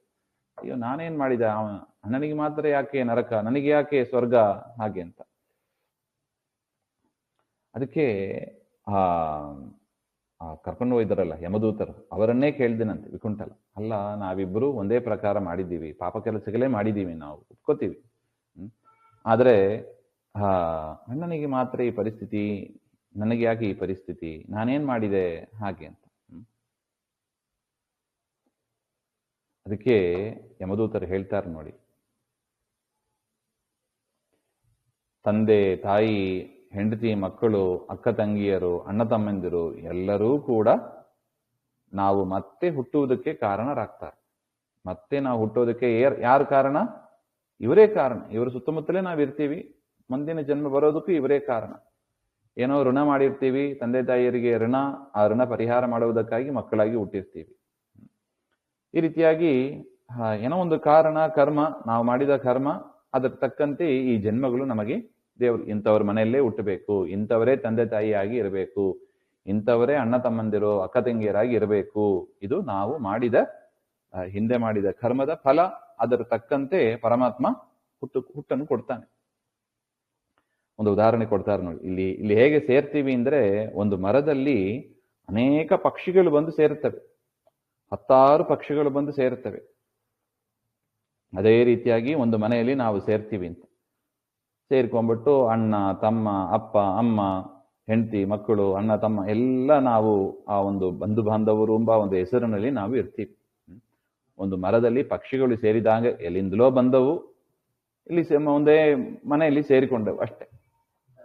ಆ ಜನ್ಮ ಇರುವ ತನಕ ಅವ್ರ ಜೊತೆಗೆ ಅಲ್ಲಿ ಇರೋದು, ಆ ಜನ್ಮ ಮುಗೀತು ಅಂದ್ರೆ ಅಲ್ಲಿಂದ ಹೊರಟು ಹೋಗೋದು. ಈ ರೀತಿಯಾಗಿ ಒಂದು ಮನುಷ್ಯ ಯಾವ ಯಾವ ಕರ್ಮಗಳನ್ನ ಮಾಡ್ತಾನೋ ಆ ಕರ್ಮಕ್ಕೆ ತಕ್ಕಂತೆ ಅವನು ಫಲವನ್ನ ಅನುಭವಿಸ್ತಾನೆ ಹಾಗೆ ಅಂತ. ಇದೆಲ್ಲ ಆ ಯಮದೂತರು ವಿಕುಂಠಲನಿಗೆ ಹೇಳ್ತಾ ಇದ್ದಾರೆ. ನಿನ್ನ ಮೇಲೆ ಇದ್ದ ಪ್ರೀತಿಯಿಂದ ನಾನು ಈ ವಿಚಾರಗಳನ್ನೆಲ್ಲ ಹೇಳ್ತಾ ಇದ್ದೇನೆ. ಮನುಷ್ಯ ಒಳ್ಳೆ ಕೆಲಸವನ್ನು ಮಾಡ್ತಾನೆ, ಕೆಟ್ಟ ಕೆಲಸವನ್ನು ಮಾಡ್ತಾನೆ, ಅದರ ಫಲವನ್ನ ಅವನು ಅನುಭವಿಸ್ತಾನೆ ಹಾಗೆ ಅಂತ ಅವರು ಹೇಳಿದರು. ನಿನ್ನ ಅಣ್ಣ ಅವನು ಅನೇಕ ಪಾಪಕರ್ಮಗಳನ್ನು ಮಾಡಿದ, ನರಕದಲ್ಲಿ ಬಿದ್ದ, ನೀನು ಧರ್ಮಾತ್ಮ, ಧರ್ಮ ಮಾರ್ಗದಲ್ಲಿ ಬಂದಿ, ಅದರಿಂದ ನೀನು ಸ್ವರ್ಗವನ್ನ ಪಡೀತಾ ಇದ್ದೀಯಾ ಹಾಗೆ ಅಂತ. ಅದಕ್ಕೆ ಮತ್ತೆ ವಿಕುಂಠಲ ಹೇಳ್ತಾನೆ, ಅಯ್ಯ ಯಮದೂತರೇ, ನಾವಿಬ್ಬರೂ ಕೂಡ ಕೆಟ್ಟ ಕಾರ್ಯವನ್ನ ಸಮವಾಗಿಯೇ ಮಾಡಿದವರು. ನಮ್ಮ ಮನಸ್ಸು ಎಂದಿಗೂ ಕೂಡ ಒಳ್ಳೆ ಕೆಲಸದಲ್ಲಿ ಮನಸ್ಸು ಓದದ್ದೇ ಇಲ್ಲ. ನಾನು ಏನು ಪುಣ್ಯ ಕೆಲಸವನ್ನ ಮಾಡಿದೆ ನಿಮಗೆ ಗೊತ್ತಿದ್ರೆ ಅದನ್ನ ದಯವಿಟ್ಟು ನನಗೆ ತಿಳಿಸಿಕೊಡಿ ಅಂತ ಕೇಳಿ. ಪಾಪ ಅವನಿಗೆ ಗೊತ್ತಿಲ್ಲ, ಎಲ್ಲೋ 100ಕ್ಕೆ 1 ಏನೋ ದಾರಿ ತಪ್ಪಿ ಏನೋ ಪುಣ್ಯ ಕೆಲಸ ಮಾಡಿದ್ದಾನೆ, ಅದರ ಪರಿವೇ ಇಲ್ಲ ಅವನಿಗೆ, ಅದು ಗೊತ್ತೇ ಇಲ್ಲ ಅವನಿಗೆ. ಅದರಿಂದ ಯಮದೂತನನ್ನೇ ಕೇಳ್ತಾನೆ, ನಮಗೆ ನಾನೇನು ಪುಣ್ಯ ಕೆಲಸ ಮಾಡಿದೆ ಅದನ್ನು ತಿಳಿಸಿಕೊಡಿ ಹಾಗೆ ಅಂತ ಹೇಳಿದಾಗ ಯಮದೂತ ಹೇಳ್ತಾರೆ, ನೀ ಯಾವ ಪುಣ್ಯವನ್ನ ಸಂಪಾದನೆ ಮಾಡಿದೆಯೋ ಅದು ನನಗೆ ಗೊತ್ತಿದೆ. ಆದ್ರೆ ನನಗೆ ಗೊತ್ತು, ನಿನಗದು ಗೊತ್ತಿಲ್ಲ ಅಂತ ನನಗೆ ಗೊತ್ತು. ಹಿಂದೆ ನೀನು ಹರಿಮಿತ್ರ ಅಂತ, ಈ ಜನ್ಮ ಇಲ್ಲ ಹಿಂದಿನ ಜನ್ಮದಲ್ಲಿ ಹರಿಮಿತ್ರ ಎನ್ನುವ ಮಗನಾಗಿ ಹುಟ್ಟಿದ್ದಿ. ಸುಮಿತ್ರ ಅಂತ ಇದ್ರು, ವೇದಾಂತದಲ್ಲಿ ನಿಪುಣರಾಗಿ ಇದ್ರು. ಯಮುನಾ ನದಿ ದಕ್ಷಿಣ ತೀರದಲ್ಲಿ ಆಶ್ರಮವನ್ನ ಮಾಡಿಕೊಂಡಿದ್ರು. ಆ ಸುಮಿತ್ರನಿಗೂ ನಿನಗೂ ಕೂಡ, ಅಂದ್ರೆ ವಿಕುಂಠಲನಾದ ನಿನಗೂ ಕೂಡ ಹಿಂದಿನ ಜನ್ಮ ಇಲ್ಲ, ಈ ಜನ್ಮದಲ್ಲಿ ಸುಮಿತ್ರ ಅಂತ ಒಬ್ಬರು ಇದ್ರು, ಒಳ್ಳೆ ಧರ್ಮಶೀಲರಾಗಿ ಇದ್ರು ಅವರು. ನೀನು ಕಾಡಿನಲ್ಲಿ ಇರುವಾಗ ಆ ವಿಕುಂಠಲನಿಗೂ ಸುಮಿತ್ರನಿಗೂ ಸ್ನೇಹ ಉಂಟಾಯ್ತು. ಸ್ನೇಹದಿಂದ ಏನಾಯ್ತು ಅಂದ್ರೆ ಸಜ್ಜನರ ಸಂಘದಿಂದ ಏನಾಯ್ತು, ನೀನು ಕೂಡ 2 ತಿಂಗಳು ಮಾಘಸ್ನಾನ ಮಾಡಿದಿ ಅಂತ ಹೇಳ್ತಾರೆ. 2 ತಿಂಗಳು ಮಾಘಸ್ನಾನ ಮಾಡಿದಿ. ಮಹಾಪ್ರಸಿದ್ಧಿ, ಮಂಗಳದಾಯಕವಾದದ್ದು, ಎಲ್ಲ ಪಾಪಗಳನ್ನು ನಾಶ ಮಾಡತಕ್ಕದ್ದು. ಆ ಯಮುನಾ ತೀರದಲ್ಲಿ 2 ಬಾರಿ ನೀನು ಮಾಘಸ್ನಾನವನ್ನ ಮಾಡಿದಿ. 1 ಬಾರಿ ಸ್ನಾನ ಮಾಡಿದ್ರಿಂದಲೇ ನಿನ್ನ ಪಾಪ ಎಲ್ಲ ಹೋಯಿತು. 2ನೇ ಬಾರಿ ಸ್ನಾನ ಮಾಡಿದರ ಪುಣ್ಯದಿಂದ ನಿನಗೆ ಸ್ವರ್ಗ ಪ್ರಾಪ್ತಿಯಾಯಿತು. ಹಾಗೆ ಆ ಪುಣ್ಯದ ಫಲದಿಂದ ನೀನು ಸ್ವರ್ಗದಲ್ಲಿ ದೀರ್ಘಕಾಲ ಬದುಕಲಿಕ್ಕಿದ್ದಿ. ನಿಮ್ಮ ಅಣ್ಣ ಅವನೇನು ಮಾಡಿಲ್ಲ, ಅದರಿಂದ ಅವನು ನರಕದಲ್ಲಿ ಹಿಂಸೆಯನ್ನ ಪಡ್ಲಿಕ್ಕಿದ್ದಾನೆ. ಹಾಗೆ ಅಂತ ಅಸಿಪತ್ರವನ ಅಂತ ಹೇಳ್ತಾರೆ. ಎಲೆಗಳನ್ನ ತುಂಡು ಮಾಡುವಂತೆ, ಎಲೆಗಳು ಅಸಿಪತ್ರ ಅಂದ್ರೆ ಆ ನರಕ, ಒಂದೊಂದು ಎಲೆಗಳು ಕೂಡ ಖಡ್ಗದಂತೆ ಇರುತ್ತವಂತೆ. ಅದರಿಂದ ಶರೀರ ತುಂಡಾಗಿ ಬೀಳುತ್ತಂತೆ. ಮುದ್ಗರ ಅಂತ ಒಂದು ಆಯುಧ, ಆ ಆಯುಧದಿಂದ ಹೊಡಿತಾರಂತೆ. ಮೈಯೆಲ್ಲ ಚಿಲ್ಲಿ ಪಿಲ್ಲಿ ಆಗಿ ಬಿಡ್ತದೆ, ಪುಡಿ ಆಗಿಬಿಡ್ತಾರೆ. ಮತ್ತೆ ಚೆನ್ನಾಗಿ ಉರಿಯುತ್ತಿರುವ ಬೆಂಕಿಯಲ್ಲಿ ಹಾಕಿ ಫ್ರೈ ಮಾಡ್ತಾರೆ. ಅಂತ ಘೋರವಾದ ನರಕದಲ್ಲಿ ಅವನು ಹಿಂಸೆ ಪಡ್ಲಿಕ್ಕಿದ್ದಾನೆ. ಹಾಗೆ ಅಂತ ಆಗ ದತ್ತಾತ್ರೇಯ ಮಹಾರಾಜರು ಅಂದ್ರೆ ಪರಮಾತ್ಮ ಹೇಳ್ತಾನೆ, ಕಾರ್ತವೀರ್ಯಾರ್ಜುನ, ಈ ಅಣ್ಣ ಪಡ್ಲಿಕ್ಕಿರುವ ದುಃಖವನ್ನ ಕೇಳಿ ಅವನಿಗೆ ಭಾರಿ ದುಃಖ ಆಯ್ತಂತೆ. ವಿಕುಂಠಲನಿಗೆ ಭಾರಿ ದುಃಖ ಆಯ್ತು. ಛ ಹಿಂಗಾಗಬಾರ್ದಿತ್ತು ಹಾಗೆ ಅಂತ. ಅದಕ್ಕೆ ಅವರನ್ನ ಕೇಳ್ತಾನಂತೆ, 7 ಬಾರಿ 7 ಸ್ಟೆಪ್ಸ್ ಅಂತ ಹೇಳ್ತೀವಲ್ಲ, 7 ಅಡಿ ಒಟ್ಟಿಗೆ ನಡೆದ್ರನೆ ಅವರಿಬ್ರು ಫ್ರೆಂಡ್ಸ್ ಆಗಿ ಬಿಡ್ತಾರಂತೆ. ಅದರಿಂದ ನಮ್ಮ ಜೊತೆಗೆ ಇಷ್ಟು ದೂರ ಬಂದಿದ್ರಿ, ನನ್ನ ಮೇಲೆ ಕೃಪೆ ತೋರಿ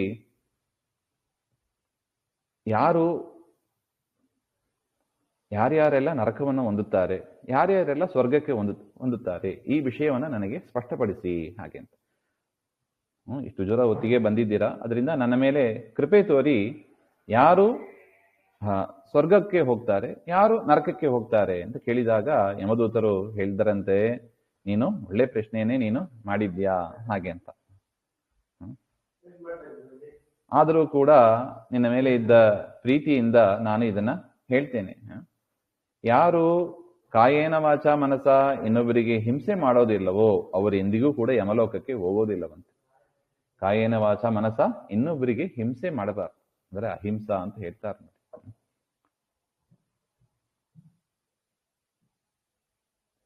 ಬೇರೆ ಪ್ರಾಣಿಗಳಿಗೆ ಹಿಂಸೆ ಮಾಡಿ ಎಷ್ಟೇ ವೇದ ಪಾರಾಯಣ ಮಾಡಿದರೂ ಕೂಡ, ದಾನ ಮಾಡಿದರೂ, ತಪಸ್ಸು ಮಾಡಿದರೂ ಕೂಡ, ಯಾಗಗಳನ್ನು ಮಾಡಿದರೂ ಕೂಡ ಅವರಿಗೆ ಸದ್ಗತಿ ಎನ್ನುವುದು ಸಿಗೋದಿಲ್ಲ ಅಂತ. ಅದರಿಂದ ಅಹಿಂಸೆಯೇ ಪರಮಧರ್ಮ, ಅಹಿಂಸೆಯೇ ಶ್ರೇಷ್ಠವಾದ ತಪಸ್ಸು, ಅಹಿಂಸೆಯೇ ಶ್ರೇಷ್ಠವಾದ ದಾನ ಅಂತ ಜ್ಞಾನಿಗಳು ಹಿಂದೆ ಹೇಳಿದ್ದಾರೆ ಹಾಗೆ ಅಂತ.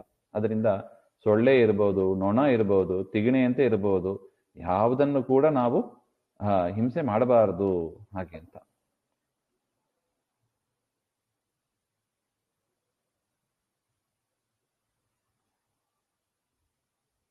ಇಂಥ ಈ ರೀತಿಯಾಗಿ ಅಹಿಂಸೆಯಿಂದ ಬದುಕತಕ್ಕವರು, ಹಿಂಸೆ ಮಾಡದೆ ಬದುಕತಕ್ಕವರು ಹಿಂದೆ ಹೇಳಿದ್ರು ನೋಡಿ, ಫ್ರೈ ಮಾಡೋದಕ್ಕೆ ದೊಡ್ಡ ಬಾಣ್ಲಿಯಲ್ಲಿ ಹಾಕಿ ಫ್ರೈ ಮಾಡೋದು, ಅಥವಾ ಪ್ರೇತಗಳ ನದಿ ಯಾವುದು, ವೈತರಣಿ ನದಿಯಲ್ಲಿ ಮುಳುಗೋದು, ಅದು ಎಳುವು ರಕ್ತ ಕೀವುಗಳ ನದಿ, ಅದು ಆ ನದಿಯಲ್ಲಿ ಮುಳುಗೋದು, ಈ ರೀತಿಯಾದ ಘೋರವಾದ ಶಿಕ್ಷೆ ಅವರಿಗೆ ಇರೋದಿಲ್ಲ. ಅಂತ ಶಿಕ್ಷೆ ತಪ್ಪಬೇಕು ಅಂದ್ರೆ ಅಹಿಂಸಾ ಮಾರ್ಗದಲ್ಲಿ ಇರಬೇಕು ಅಂತ ನೋಡಿ. ಇದು ಒಂದು ಮುಖ್ಯ. ಯಾವ ಪ್ರಾಣಿಗಳಿಗೂ ಕೂಡ ಕಾಯೇನ ವಾಚ ಮನಸ್ಸ ನಾವು ಹಿಂಸೆಯನ್ನ ಮಾಡಬಾರದು ಅಂತ ಮುಖ್ಯವಾದ ಧರ್ಮವನ್ನ ಹೇಳ್ತಾರೆ. ತಮ್ಮ ಬದುಕಿಗಾಗಿ ನೀರಿನಲ್ಲಿ ಇರುವ ಪ್ರಾಣಿಗಳು, ನೆಲದ ಮೇಲೆ ಇರುವ ಪ್ರಾಣಿಗಳನ್ನೆಲ್ಲ ಹಿಂಸೆ ಮಾಡಿ ಹಿಂಸೆಯನ್ನ ಮಾಡುವವರು ಯಮನ ಪಾಶಕ್ಕೆ ಒಳಗಾಗಿ ನರಕದಲ್ಲಿ ದುಃಖವನ್ನ ಅನುಭವಿಸ್ತಾ ಇದ್ದಾರೆ. ಅಲ್ಲಿ ನರಕದಲ್ಲಿ ತಮ್ಮ ಮಾಂಸವನ್ನ ತಾವೇ ತಿಂತಾರಂತೆ, ತಮ್ಮ ಕೀವು ರಕ್ತ ತಾವೇ ಕುಡಿತಾರಂತೆ. ಇನ್ನು ಮುಖವನ್ನ ಕೆಳಗೆ ಮಾಡಿ ಕೆಸರಿನಲ್ಲಿ ಮುಳುಗಿಸ್ತಾರಂತೆ. ಅಂಥದ್ರಲ್ಲಿ ಸ್ನಾನ ಮಾಡಬೇಕಾಗ್ತದೆ. ಕೆಸರಿನಲ್ಲಿ ಸ್ನಾನ, ಅದು ಹೇಗೆ? ಸೀದಾ ಇಲ್ಲ, ಮುಖ ಕೆಳಗೆ ಮಾಡಿ ಸ್ನಾನ ಮಾಡಿಸ್ತಾರಂತೆ. ಆ ಸಂದರ್ಭದಲ್ಲಿ ಯಾಕೆ ಇವರು ಅಷ್ಟು ಹಿಂಸೆ ಮಾಡಿದ್ದಾರೆ ನೋಡಿ ಬದುಕಿರುವಾಗ. ಇನ್ನೊಬ್ಬರನ್ನ ಚುಚ್ಚಿ ಮಾತಾಡೋದು, ಇನ್ನೊಬ್ಬರ ಮನಸ್ಸಿಗೆ ನೋವಾಗುವಂತೆ ಮಾಡೋದು, ಕೋಪ ಬಂದ್ಬಿಟ್ರಂತೂ ಅದು ಏನು ಮಾತುಗಳು ಬರುತ್ತದೋ ಅಂತಹ ಮಾತುಗಳನ್ನ ಆಡ್ಬಿಡ್ತೀವಿ ನಾವು. ಅದೆಲ್ಲ ಮಾಡಬಾರದು ಅಂತ ಹೇಳ್ತಾರೆ. ಎಂದಿಗೂ ಕಾಯೇನ ಮನಸ ಆಗಲಿ, ಕಾಯೇನ ವಾಚ ಮನಸ ಇನ್ನೊಬ್ಬರಿಗೆ ಹಿಂಸೆ ಕೊಡಬಾರದು. ಯಾಕಂದ್ರೆ ಆ ಕೆಸರಿನಲ್ಲಿ ಮುಳುಗಿಸಿದಾಗ ಅಲ್ಲಿ ಹುಳಗಳು ಬಂದು ಅವರನ್ನ ಕಡಿತವಂತೆ, ರಕ್ತ ಹೊರಗೆ ಬರ್ತಾ ಇರ್ತದಂತೆ. ಅಂತಹ ಒಂದು ಕಲ್ಪ ತನಕ ಅಂತಹ ಘೋರವಾದ ನರಕದಲ್ಲಿ ಇರಬೇಕಾಗ್ತದೆ ಹಾಗೆ ಅಂತ. ತದನಂತರ ನರಕದಿಂದ ಅವರು ಹೊರಗೆ ಬಂದು ಮರಗಿಡಗಳಾಗಿ ಹುಟ್ಟುತ್ತಾರಂತೆ. ಆ ಥರ ಅನೇಕ ಜನ್ಮಗಳು ಅವರಿಗೆ ನೀಚ ಯೋನಿಗಳು ಅಂತ ಕರೀತಾರೆ. ಇದನ್ನು ನೀಚ ಯೋನಿಗಳಲ್ಲಿ ಹುಟ್ಟುತ್ತಾರೆ. ಇನ್ನೊಬ್ಬರು ಪ್ರಾಣಿಗೆ ಹಿಂಸೆ ಕೊಟ್ಟವರು ಮರಗಿಡಗಳಾಗಿ ಹುಟ್ಟಿ, ಪ್ರಾಣಿಗಳಾಗಿ ಹುಟ್ಟಿ, ಮನುಷ್ಯರಾಗಿ ಹುಟ್ಟಿದಾಗಲೂ ಕೂಡ ಕಣ್ಣಿಲ್ಲದವರಂತೆ, ಕಿವುಡರಂತೆ, ಮೂರ್ಖರಂತೆ, ಈ ಅಂಗಹೀನರಾಗಿ ಅವರೆಲ್ಲ ಹುಟ್ಟುತ್ತಾರೆ ಹಾಗೆ ಅಂತ.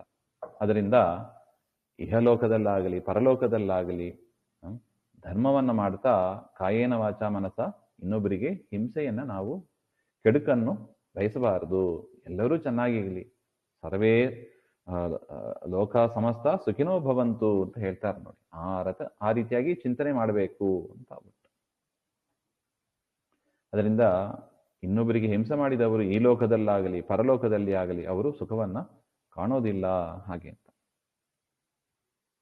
ಅದರಿಂದ ಪ್ರತಿಯೊಂದು ಧರ್ಮವೂ ಕೂಡ ಏನ್ ಹೇಳ್ತದೆ?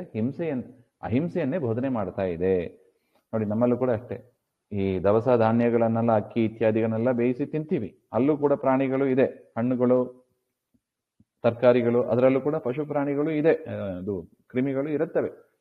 ಆದರೆ ಅದು ವಿಹಿತವೋ ಅವಿಹಿತವೋ ಪಾಪ ಬರ್ತದಲ್ಲ. ಹಾಗೆಂದರೆ ಅದಕ್ಕೆ ಪರಮಾತ್ಮ ನಮಗೆ ಏನ್ ಮಾಡಿದ್ದಾರೆ?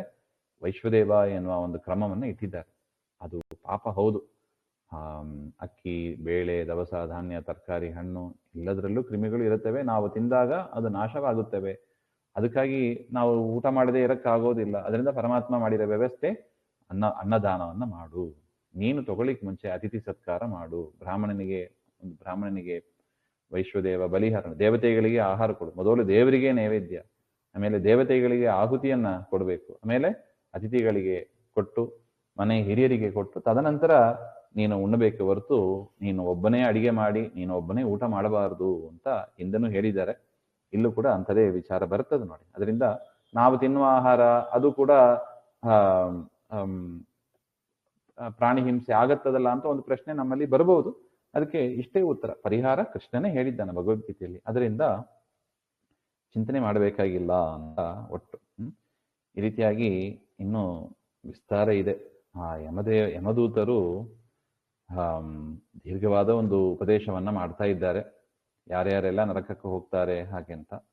ಇದರ ಸಾರವನ್ನ ನಾವು ನೋಡಿದ್ದೀವಿ. ಇನ್ನು ಕೆಲವು ಮಾತುಗಳು ನೋಡುವುದಾದರೆ, ಮಾವಿನ ಮರ, ಅಶ್ವತ್ಥ ಮರಗಳನ್ನ ಚೆನ್ನಾಗಿ ನೀವು ಬೆಳೆಸಿರಿ ಅಂತ ಹೇಳ್ತಾರೆ. ಮಕ್ಕಳು ಇಲ್ಲದೇ ಇದ್ರೂ ಪರವಾಗಿಲ್ಲ, ಮರಗಿಡಗಳೇ ಮಕ್ಕಳು ಇದ್ದಂಗೆ ಅಂತ. ಅದರಿಂದ ಎಷ್ಟು ಆಗತ್ತೋ ಅಷ್ಟು ಮರಗಿಡಗಳನ್ನ ಬೆಳೆಸಿರಿ ಅಂತ ಹೇಳ್ತಾರೆ. ಅಲ್ಲ, ನಮ್ಮಲ್ಲಿ ಮರಗಿಡ ಬೆಳೆಸ್ಬೇಕಂದ್ರೆ ಜಾಗ ಇಲ್ಲ ಅಂತ ಹೇಳಿದ್ರೆ ತುಳಸಿ ಗಿಡವನ್ನಾರು ಬೆಳೆಸಿರಿ ಅಂತಾರೆ ನೋಡಿ. ಒಂದು ತುಳಸಿ ಗಿಡವನ್ನ ಚೆನ್ನಾಗಿ ಬೆಳೆಸಿದರೆ 1000 ಮಾವಿನ ಮರ, 100 ಅಶ್ವತ್ಥ ಮರ, ಪಿಪ್ಪಲ ಮರ, ಅದನ್ನ ಬೆಳೆಸಿದಷ್ಟು ಒಂದು ಫಲ. ಯಾವುದಕ್ಕೆ? ಒಂದು ತುಳಸಿ ಗಿಡವನ್ನ ಬೆಳೆಸಿದರೆ. ಆ ತುಳಸಿಯಿಂದ ಪರಮಾತ್ಮನ ಪೂಜೆ ಮಾಡಬೇಕು. ಆಗ ಆ ರೀತಿಯಾಗಿ ಪೂಜೆ ಮಾಡುವವರು ತಾಯಿಯ ಗರ್ಭವನ್ನ ಮತ್ತೆ ಪ್ರವೇಶ ಮಾಡೋದಿಲ್ಲ ಹಾಗೆ. ಇದೆಲ್ಲ ನೋಡಿ, ಇದೆಲ್ಲ ಮುಕ್ತಿಗೆ ಮಾರ್ಗ ಅಂತ ಯಮದೂತರು ಹೇಳ್ತಾ ಇದ್ದಾರೆ.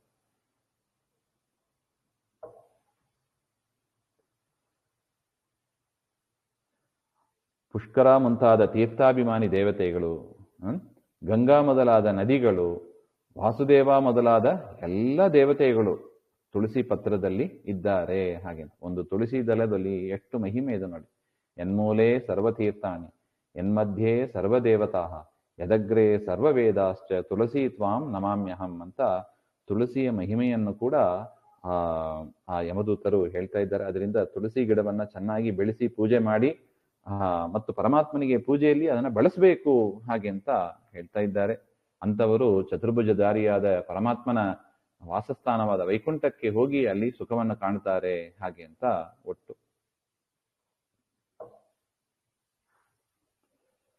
ಮತ್ತು ಇನ್ನೊಂದು ಮಾತನ್ನು ಹೇಳ್ತಾ ಇದ್ದಾರೆ. ಇದು ವಿಷ್ಣುವಿನ ಪೂಜೆ ಬಗ್ಗೆ ಹೇಳಿದರು. ಕಳಿಮಣ್ಣಿನಿಂದ ಆದ ಲಿಂಗ ಅಥವಾ ಸ್ಫಟಿಕ ಲಿಂಗ ಅಥವಾ ರತ್ನದಿಂದ ಆದ ಲಿಂಗ, ಮಣ್ಣಿನಿಂದ ಆದ ಲಿಂಗ ಅಥವಾ ಸ್ವಯಂಭು ಲಿಂಗ, ಅಂತಹ ಲಿಂಗದಲ್ಲಿ ಅನೇಕ ಪುಣ್ಯಕ್ಷೇತ್ರಗಳಲ್ಲಿ ಸ್ನಾನಾದಿಗಳನ್ನು ಮಾಡಿ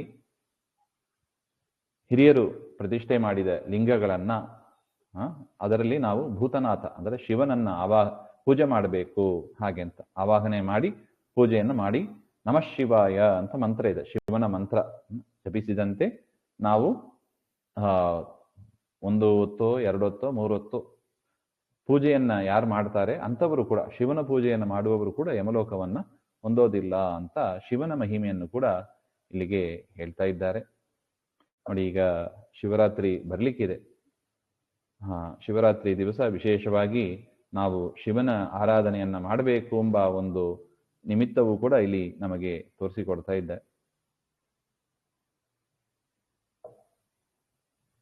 ನೋಡಿ, ಅಷ್ಟು ಮಾತ್ರ ಅಲ್ಲ, ಶಿವನ ಪೂಜೆಯನ್ನ, ಶಿವನಲ್ಲಿ ಭಕ್ತಿ ಮಾಡುವವರು ಯಾರು ವಿಷ್ಣುವನ್ನ ದ್ವೇಷ ಮಾಡ್ತಾರೆ ಅಂಥವರು ನರಕಕ್ಕೆ ಹೋಗಿ ಬೀಳ್ತಾರೆ ಅಂತ ಪುರಾಣದಲ್ಲೇ ಮಾತಿದೆ ನೋಡಿ.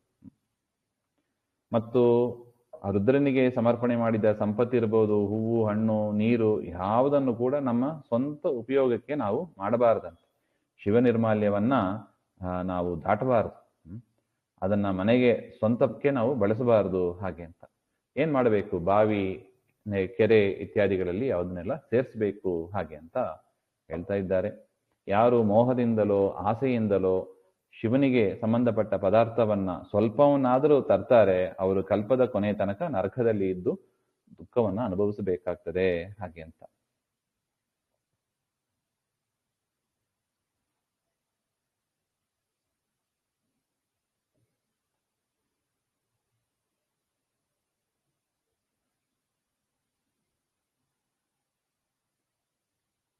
ಇನ್ನು ಮಠಾಧಿಕಾರಿಗಳು ಅಂತ ಯಾರು ಇರ್ತಾರೆ ನೋಡಿ, ಆ ಮಠಾಧಿಕಾರಿಗಳ ಮನೆಯಲ್ಲೂ ಕೂಡ ಊಟ ಮಾಡಬೇಡಿ ಅಂತಾರೆ. ಚಾಂದ್ರಾಯನ ವ್ರತವನ್ನು ಮಾಡಬೇಕು ಅಂತ ಅದೊಂದು ವಿಶೇಷವಾಗಿ ಅಲ್ಲಿಗೆ ಹೇಳ್ತಾ ಇದ್ದಾರೆ. ಇನ್ನು ಸೂರ್ಯ, ಚಂಡಿಕಾ, ವಿಷ್ಣು, ರುದ್ರ, ಗಣೇಶ ಇವರಿಗೆ ಸಂಬಂಧಪಟ್ಟ ಪದಾರ್ಥಗಳು ಅಂತ ಏನಿದೆ ಅಂದ್ರೆ ಏನೋ ಒಂದು ಕೊಟ್ಟಿರ್ತಾರೆ, ಪರಮಾತ್ಮನ ಪೂಜೆಗಾಗಿ ಇಟ್ಕೊಳ್ಳಿ ಅಂತ ಕೊಟ್ಟಿರ್ತಾರೆ, ಅದನ್ನ ಅವರು ಸ್ವಂತಕ್ಕೆ ಬಳಸ್ಕೊಂಡ್ಬಿಡ್ತಾರೆ. ಅಂಥವರು ನರಕಕ್ಕೆ ಹೋಗ್ತಾರೆ ಹಾಗೆ ಅಂತ. ವಸ್ತ್ರ ಕೊಟ್ರೆ ದೇವರಿಗೆ ಸಮರ್ಪಣೆ ಮಾಡಬೇಕು. ದೇವರಿಗೆ ಸಮರ್ಪಣೆ ಮಾಡಿದೆ ತಾವೇ ಅದನ್ನ ತಗೊಂಡ್ಬಿಟ್ರೆ ನೋಡಿ, ಮಠಾಧಿಕಾರಿಗಳು ಕೆಲವೊಮ್ಮೆ ಆ ರೀತಿಯಾಗಿ ಮಾಡಿಬಿಡ್ತಾರೆ. ಭಕ್ತರು ದಾನ ಮಾಡಿರ್ತಾರೆ, ಅದನ್ನ ದೇವರಿಗೆ ಸಮರ್ಪಣೆ ಮಾಡಿದೆ ತಾವೇ ಸ್ವಂತಕ್ಕೆ ಬಳಸ್ಕೊಂಡ್ಬಿಟ್ರೆ ಅದರಿಂದಲೇ ಹೇಳೋದು. ಆ ರೀತಿಯಾಗಿ ಎಲ್ಲಾ ಮಠಾಧಿಕಾರಿಗಳು ಅಂತ ತಿಳ್ಕೊಂಡ್ಬಿಡಬಾರದು. ಈ ರೀತಿಯಾಗಿ ಅಧರ್ಮ ಮಾರ್ಗದಲ್ಲಿ ಆಸೆಯಿಂದ ಮಾಡುವವರು, ಮೋಹದಿಂದ ಮಾಡುವವರು ಅಂಥವರಿಗೆ ಒಳ್ಳೆ ಗತಿ ಆಗೋದಿಲ್ಲ ಹಾಗೆ ಅಂತ.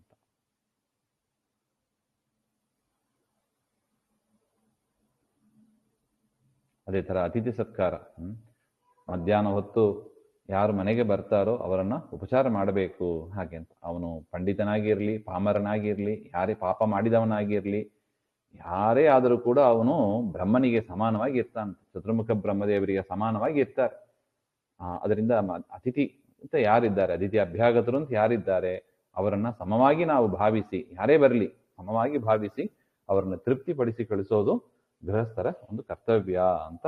ಅಂಥವರು ನರಕಕ್ಕೆ, ಯಮಪಟ್ಟಣಕ್ಕೆ ಬರೋದಿಲ್ಲ ಅಂತ ಒಟ್ಟು.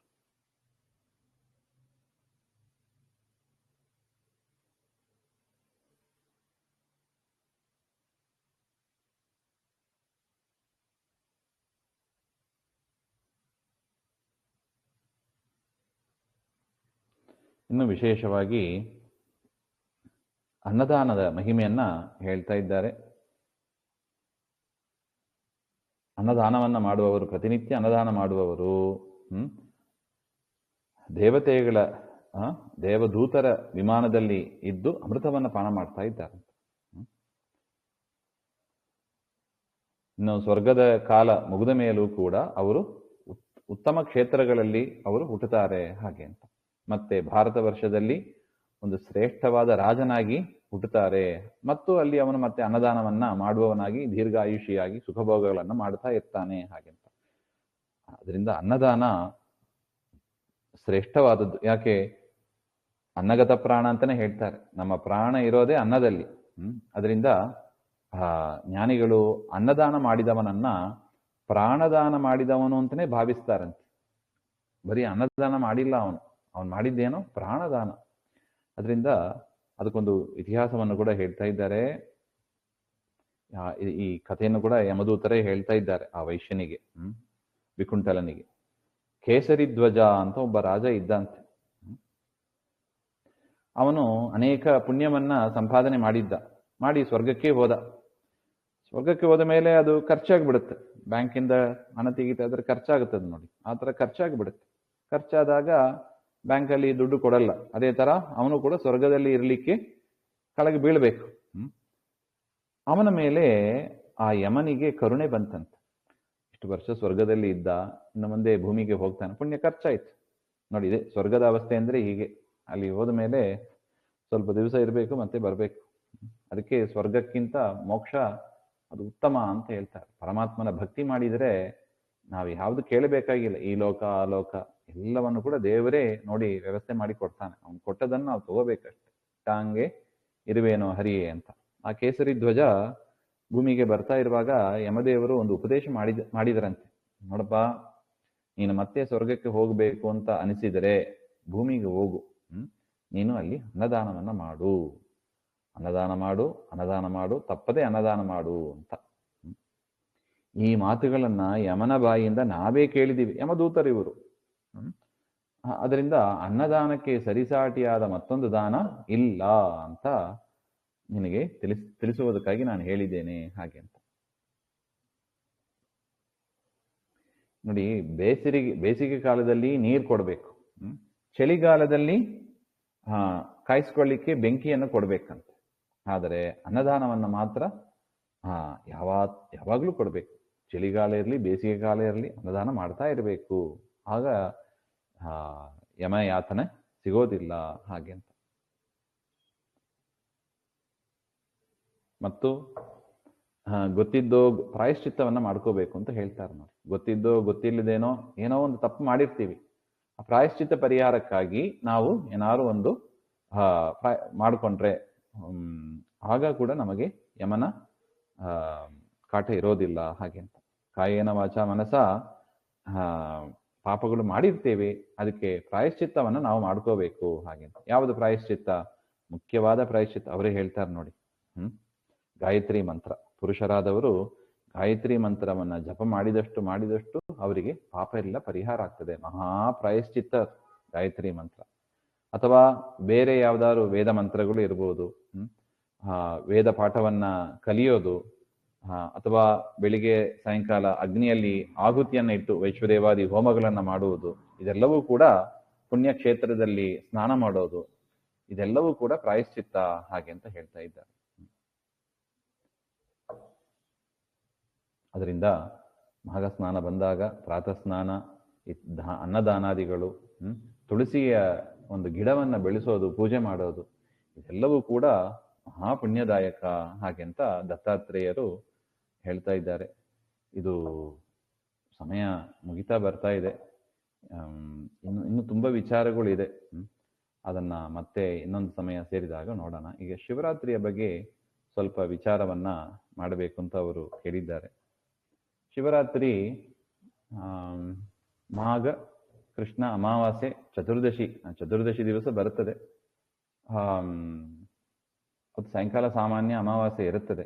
ಆ ಸಂದರ್ಭ ನೋಡಿ ಚತುರ್ದಶಿಯಲ್ಲಿ ಮಾಡೋದು. ಒಟ್ಟು ಚತುರ್ದಶಿಯಲ್ಲಿ ಮಾಡೋದು ಉಂಟು.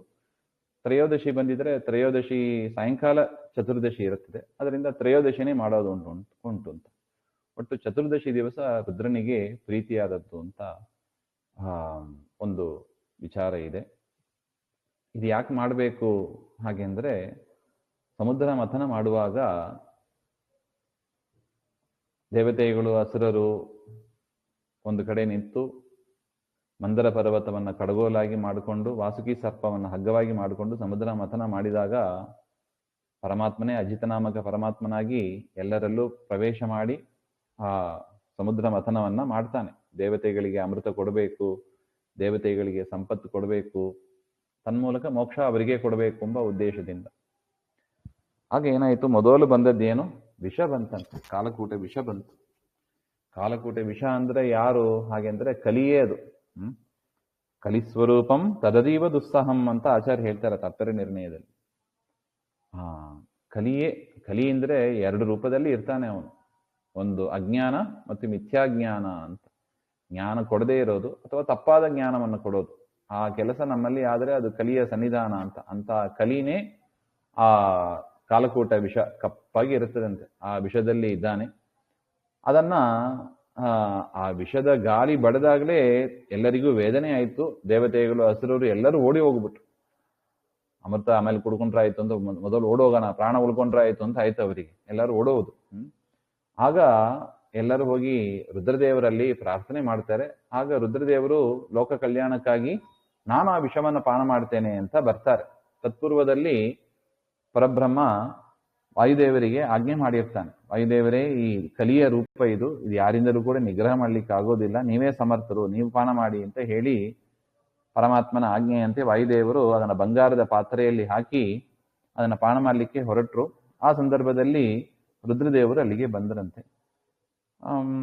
ತನ್ನ ಮಗ, ಶಿಷ್ಯನೂ ಹೌದು ಮಗನೂ ಹೌದು, ಕೇಳಿದ, ನಾನು ವಿಷಪಾನ ಮಾಡ್ತೇನೆ ಅಂತ. ಆ ವಿಷದ ಎಫೆಕ್ಟ್ ಏನಿದೆ ಎಂಬುದನ್ನ ತೋರಿಸಿಕೊಡ್ಬೇಕು. ಮತ್ತೆ ಪರಮಾತ್ಮನ, ವಿಶೇಷವಾಗಿ ಪರಮಾತ್ಮನ ಅನುಗ್ರಹ ರುದ್ರದೇವರಿಗೆ ಆಗಬೇಕಾಗಿದೆ. ಅದರಿಂದ ವಾಯುದೇವರು ಚೂರು ಕೈಯಲ್ಲಿ ವಿಷವನ್ನು ಹಾಕಿ ತಿಕ್ಕಿ ಅದನ್ನ ರುದ್ರದೇವರಿಗೆ ಕೊಟ್ರಂತೆ.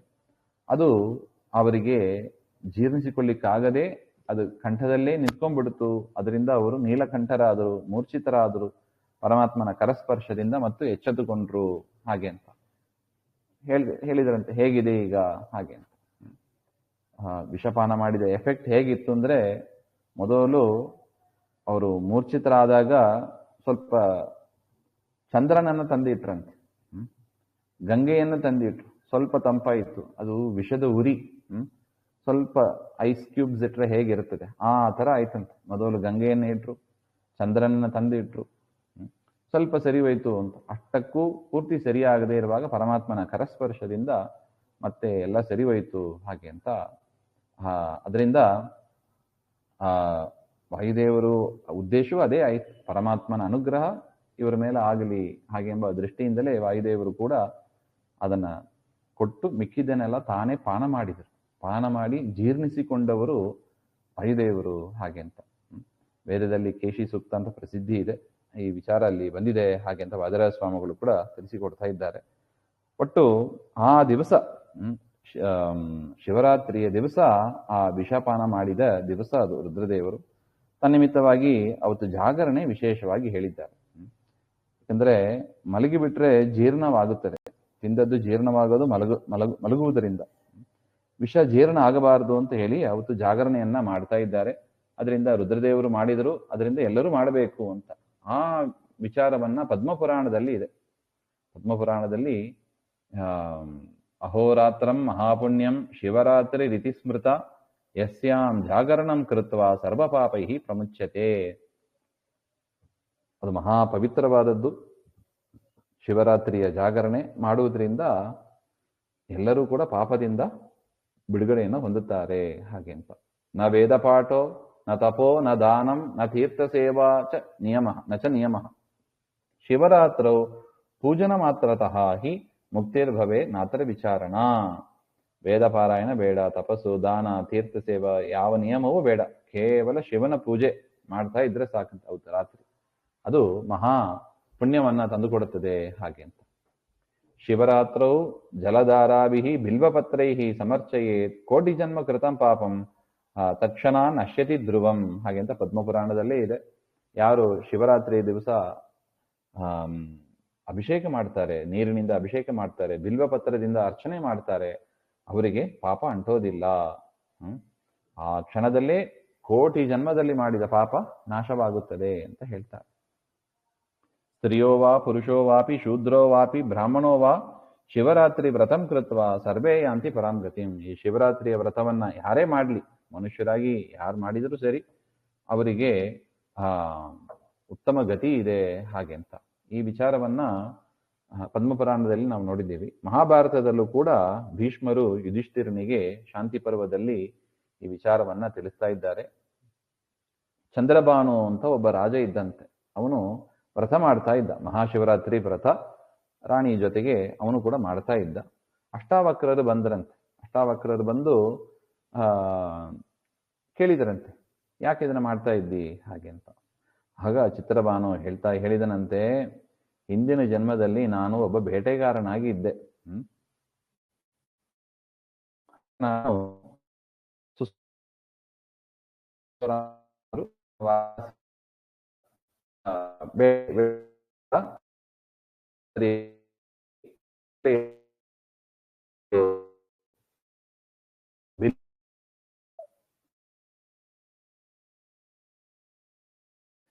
ಕೂತಿ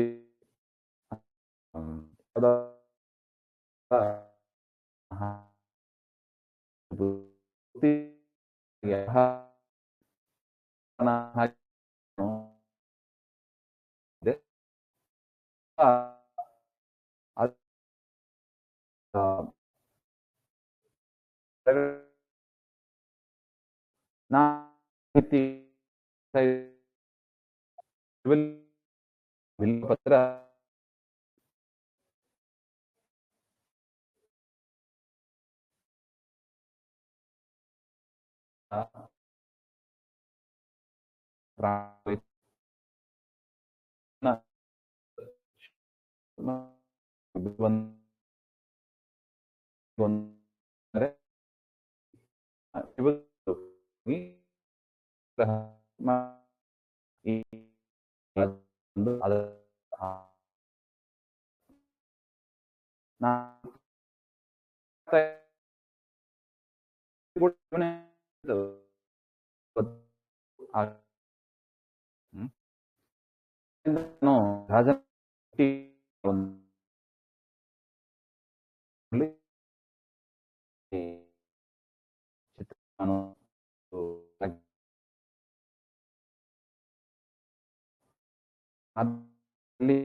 ಅದನ್ನ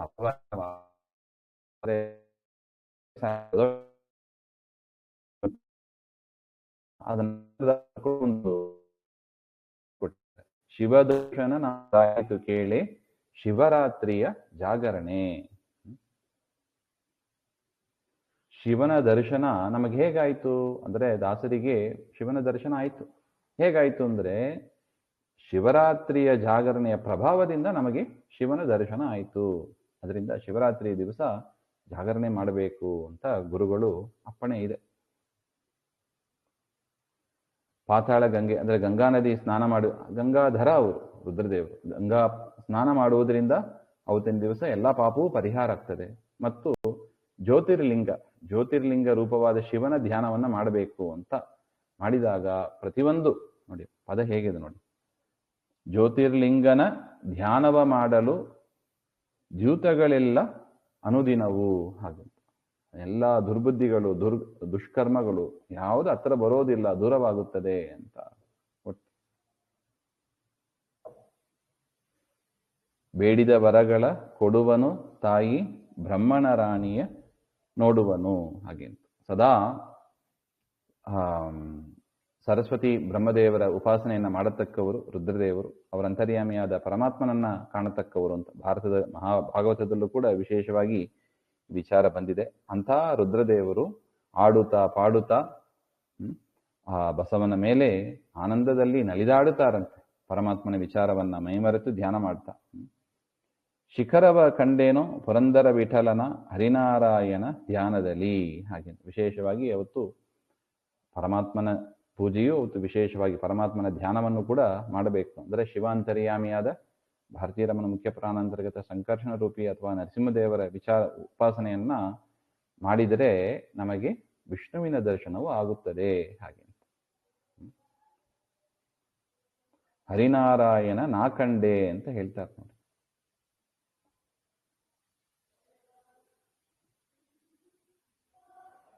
ಅದರಿಂದ ರುದ್ರದೇವರ ಪ್ರಸಾದ ನಮಗೆ ಬೇಕು. ರುದ್ರದೇವರ ಪ್ರಸಾದವನ್ನ ಪಡೆಯುವುದಕ್ಕೆ ಮನೋನಿಯಾಮಕರು ಅವರು.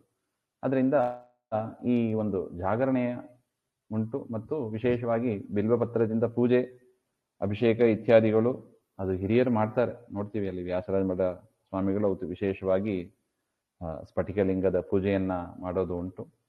ಇನ್ನು ಅನೇಕ ಕ್ಷೇತ್ರಗಳಲ್ಲಿ ಇದೆ, ಶಿವಾಲಯ ಇದೆ. ಅಲ್ಲಿ ಶಿವನ ದರ್ಶನ ಮಾಡಿ ಶಿವನ ರೂಪವನ್ನು ಚಿಂತನೆ ಮಾಡ್ತಾ ತಂತ್ರಸಾರದಲ್ಲಿ ಆಚಾರ್ಯರು ಶಿವ ಪಂಚಾಕ್ಷರ ಮಂತ್ರ ವಿಚಾರವನ್ನು ಹೇಳಿದ್ದಾರೆ. ಇನ್ನು ನಾರಾಯಣ ಪಂಡಿತಾಚಾರ್ಯರು ಶಿವನ ಸ್ತೋತ್ರ ಮಾಡಿದ್ದಾರೆ. ವ್ಯಾಸರಾಜ ಸ್ವಾಮಿಗಳು ಶಿವ ಸ್ತೋತ್ರ ಅಂತ ಮಾಡಿದ್ದಾರೆ. ಅದನ್ನೆಲ್ಲ ವಿಶೇಷವಾಗಿ ಪಾರಾಯಣ ಮಾಡತಕ್ಕದ್ದವತ್ತು. ಹಾಗೆ ಅಂತ ಈ ರೀತಿಯಾಗಿ ಆ ಶಿವರಾತ್ರಿಯನ್ನು ನಾವು ಸರಿಯಾಗಿ ಉಪಯೋಗಿಸ್ಕೋಬೇಕು ಎಂಬ ವಿಚಾರ ಅದು ಪುರಾಣಗಳಲ್ಲೂ ಇದೆ. ಗುರುಗಳು ನಮಗೆ, ದಾಸರ ಪದಗಳು ಕೂಡ ನಮಗೆ ಮಾರ್ಗದರ್ಶನ ಮಾಡ್ತಾ ಇದ್ದಾರೆ. ಹಾಗೆ ಅಂತ ಮತ್ತು ಮನಸ್ಸಿನ ನಿಯಮನ ಅದಕ್ಕಾಗಿಯೂ ಕೂಡ ಈ ಒಂದು ವಿಚಾರಗಳು ರುದ್ರದೇವರ ಅನುಗ್ರಹ ನಮಗೆ ಬೇಕು.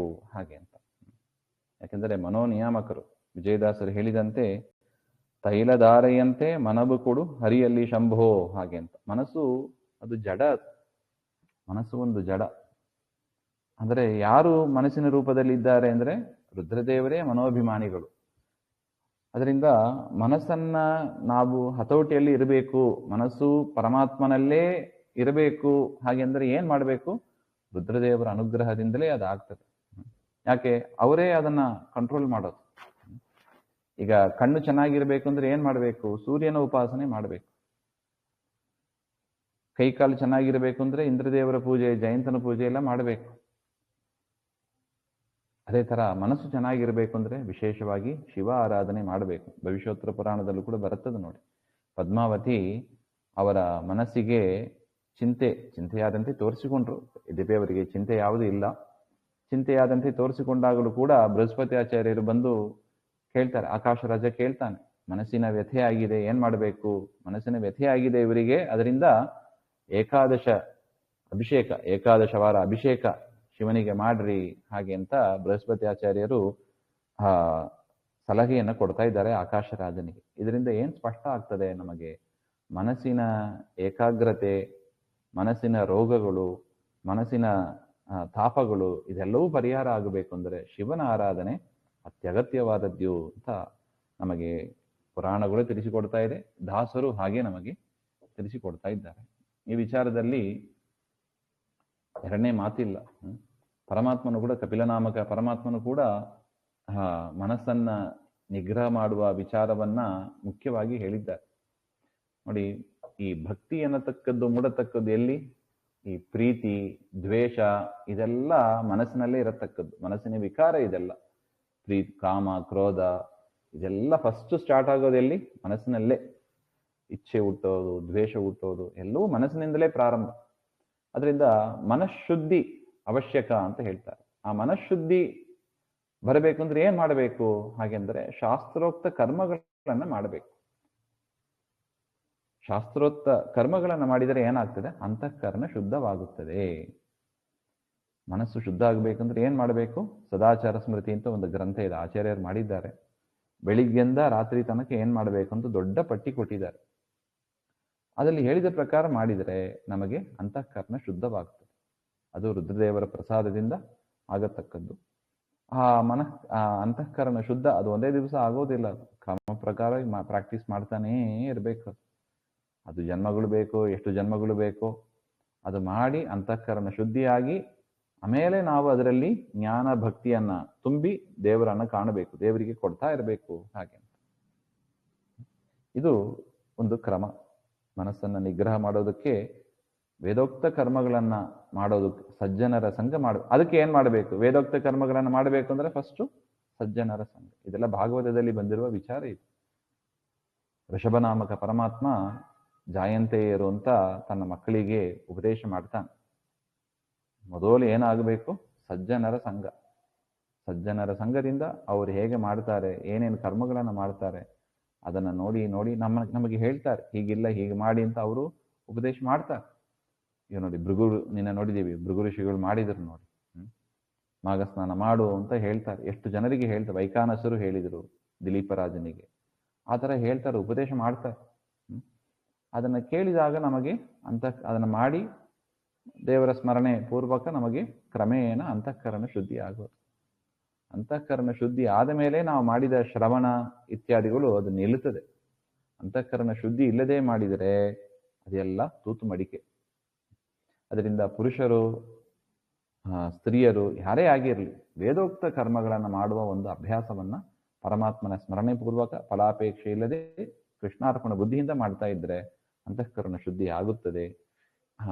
ಅದರಿಂದ ನಾವು ಇನ್ನೂ ಹೆಚ್ಚು ಶ್ರವಣ ಮನನ ಮಾಡ್ತಾ ಪರಮಾತ್ಮನ ಭಕ್ತಿ ಬೆಳೆದು ತನ್ಮೂಲಕ ನಾವು ಮೋಕ್ಷವನ್ನು ಪಡೆಯಬಹುದು ಎಂಬ ಒಂದು ವಿಚಾರವನ್ನ ಭಾಗವತ ನಮಗೆ ತಿಳಿಸ್ತಾ ಇದೆ ಅಂತ. ಇದು ಒಂದು ಅದ್ಭುತವಾದ ಒಂದು ಸಂಗಮ, ಇದು ಮಾಘ ಮಾಸದ ಸಂಗಮ. ಈ ರೀತಿಯಾದ ಒಂದು ಸರಿಯಾದ ವಿಚಾರಗಳನ್ನು ನಾವು ನಿರಂತರ ಮಾಡಬೇಕಾದ್ದು. ಅದನ್ನ ಆಯೋಜನೆ ಮಾಡಿದ ಶ್ರೀ ಸತ್ಯನಾರಾಯಣ ಅವರಿಗೆ ಕೃತಜ್ಞತೆಗಳನ್ನು ಸಮರ್ಪಣೆ ಮಾಡುತ್ತಾ, ಅವರು ನಮಗೆ ಕಿವಿ ಹಿಂಡಿ ಇದನ್ನ ಮಾಡಿ ಮಾಡಿ ಅಂತ ಹೇಳ್ತಾ ಇರ್ತಾರೆ. ಸೋಂಬೇರಿಗಳು ನಾವು. ಇಲ್ಲದಿದ್ರೆ ಇದನ್ನ ಮುಟ್ಟುವ ಪ್ರಸಂಗನೇ ಇಲ್ಲ. ಮಾಘ ಮಾಸ ಪದ್ಮಪುರಾಣದಲ್ಲಿ ಬಂದಿರತಕ್ಕ ವಿಚಾರ, ಶಿವ ಪಾರ್ವತಿಯರ ಸಂವಾದ ರೂಪದಲ್ಲಿ ಇರತಕ್ಕದ್ದು ಅದ್ಭುತವಾದ ವಿಚಾರ. ಅದು ಶಿವರಾತ್ರಿಯ ಈ ಒಂದು ಸಂಗಮ. ಇದು ಮಾಘ ಮಾಸ, ಅದರಲ್ಲೂ ಶಿವರಾತ್ರಿಯ ಸಮೀಪದಲ್ಲಿ ಇರತಕ್ಕ ಒಂದು ಸಂದರ್ಭದಲ್ಲಿ ಆಯೋಜನೆ ಮಾಡಿದ ಅವರಿಗೆ ವಿಶೇಷವಾಗಿ ಪರಮಾತ್ಮ ಹರಿವಾಯು ಗುರುಗಳು ಅನುಗ್ರಹವನ್ನು ಮಾಡಲಿ. ಇದನ್ನ ಕೇಳಿದ ನೀವಿಲ್ಲದೇ ಇದ್ರೆ ಆಗೋದೇ ಇಲ್ಲ ಇದು. ಅದರಿಂದ ಎಷ್ಟೇ ಶ್ರಮ ಇದ್ರೂ ಇಂಟರ್ನೆಟ್ ಫೆಸಿಲಿಟೀಸ್ ಏನಿದೆಯೋ ಅದನ್ನ ಇಟ್ಟುಕೊಂಡು ನೀವೆಲ್ಲ ಬಂದಿದ್ದೀರಿ. ನಿಮಗೂ ಕೂಡ ಹರಿವಾಯು ಗುರುಗಳ ಅನುಗ್ರಹ ಆಗಲಿ ಅಂತ ಪರಮಾತ್ಮನಲ್ಲಿ ಪ್ರಾರ್ಥನೆ ಮಾಡ್ತಾ, ಇದರಲ್ಲಿ ದೋಷಗಳಿದ್ರೆ ನನ್ನದು, ಗುಣಗಳಿದ್ರೆ ನಮಗೆ ಪಾಠ ಹೇಳಿದ ಗುರುಗಳು ಒಂದು ಚಿಂತನೆ ಮಾಡುತ್ತಾ, ಅನೇನ ಭಾವಿ ಯತ್ಪುಣ್ಯಂ ತದಾಪ್ನೋತು ಗುರುನ್ ಮಮ ಯಸ್ಸರ್ವಗುಣ ಸಂಪೂರ್ಣಃ ಸರ್ವದೋಷ ವಿವರ್ಜಿತಃ ಪ್ರಿಯತಾಂ ಪ್ರೀತೆ ಏವಾಲಂ ವಿಷ್ಣುರ್ಮೆ ಪರಮಸೂರತ್. ಶ್ರೀಮಧ್ವಾಂತರ್ಗತ ಶ್ರೀಕೃಷ್ಣಾರ್ಪಣಮಸ್ತು. ಶ್ರೀಹರೇ ನಮಃ.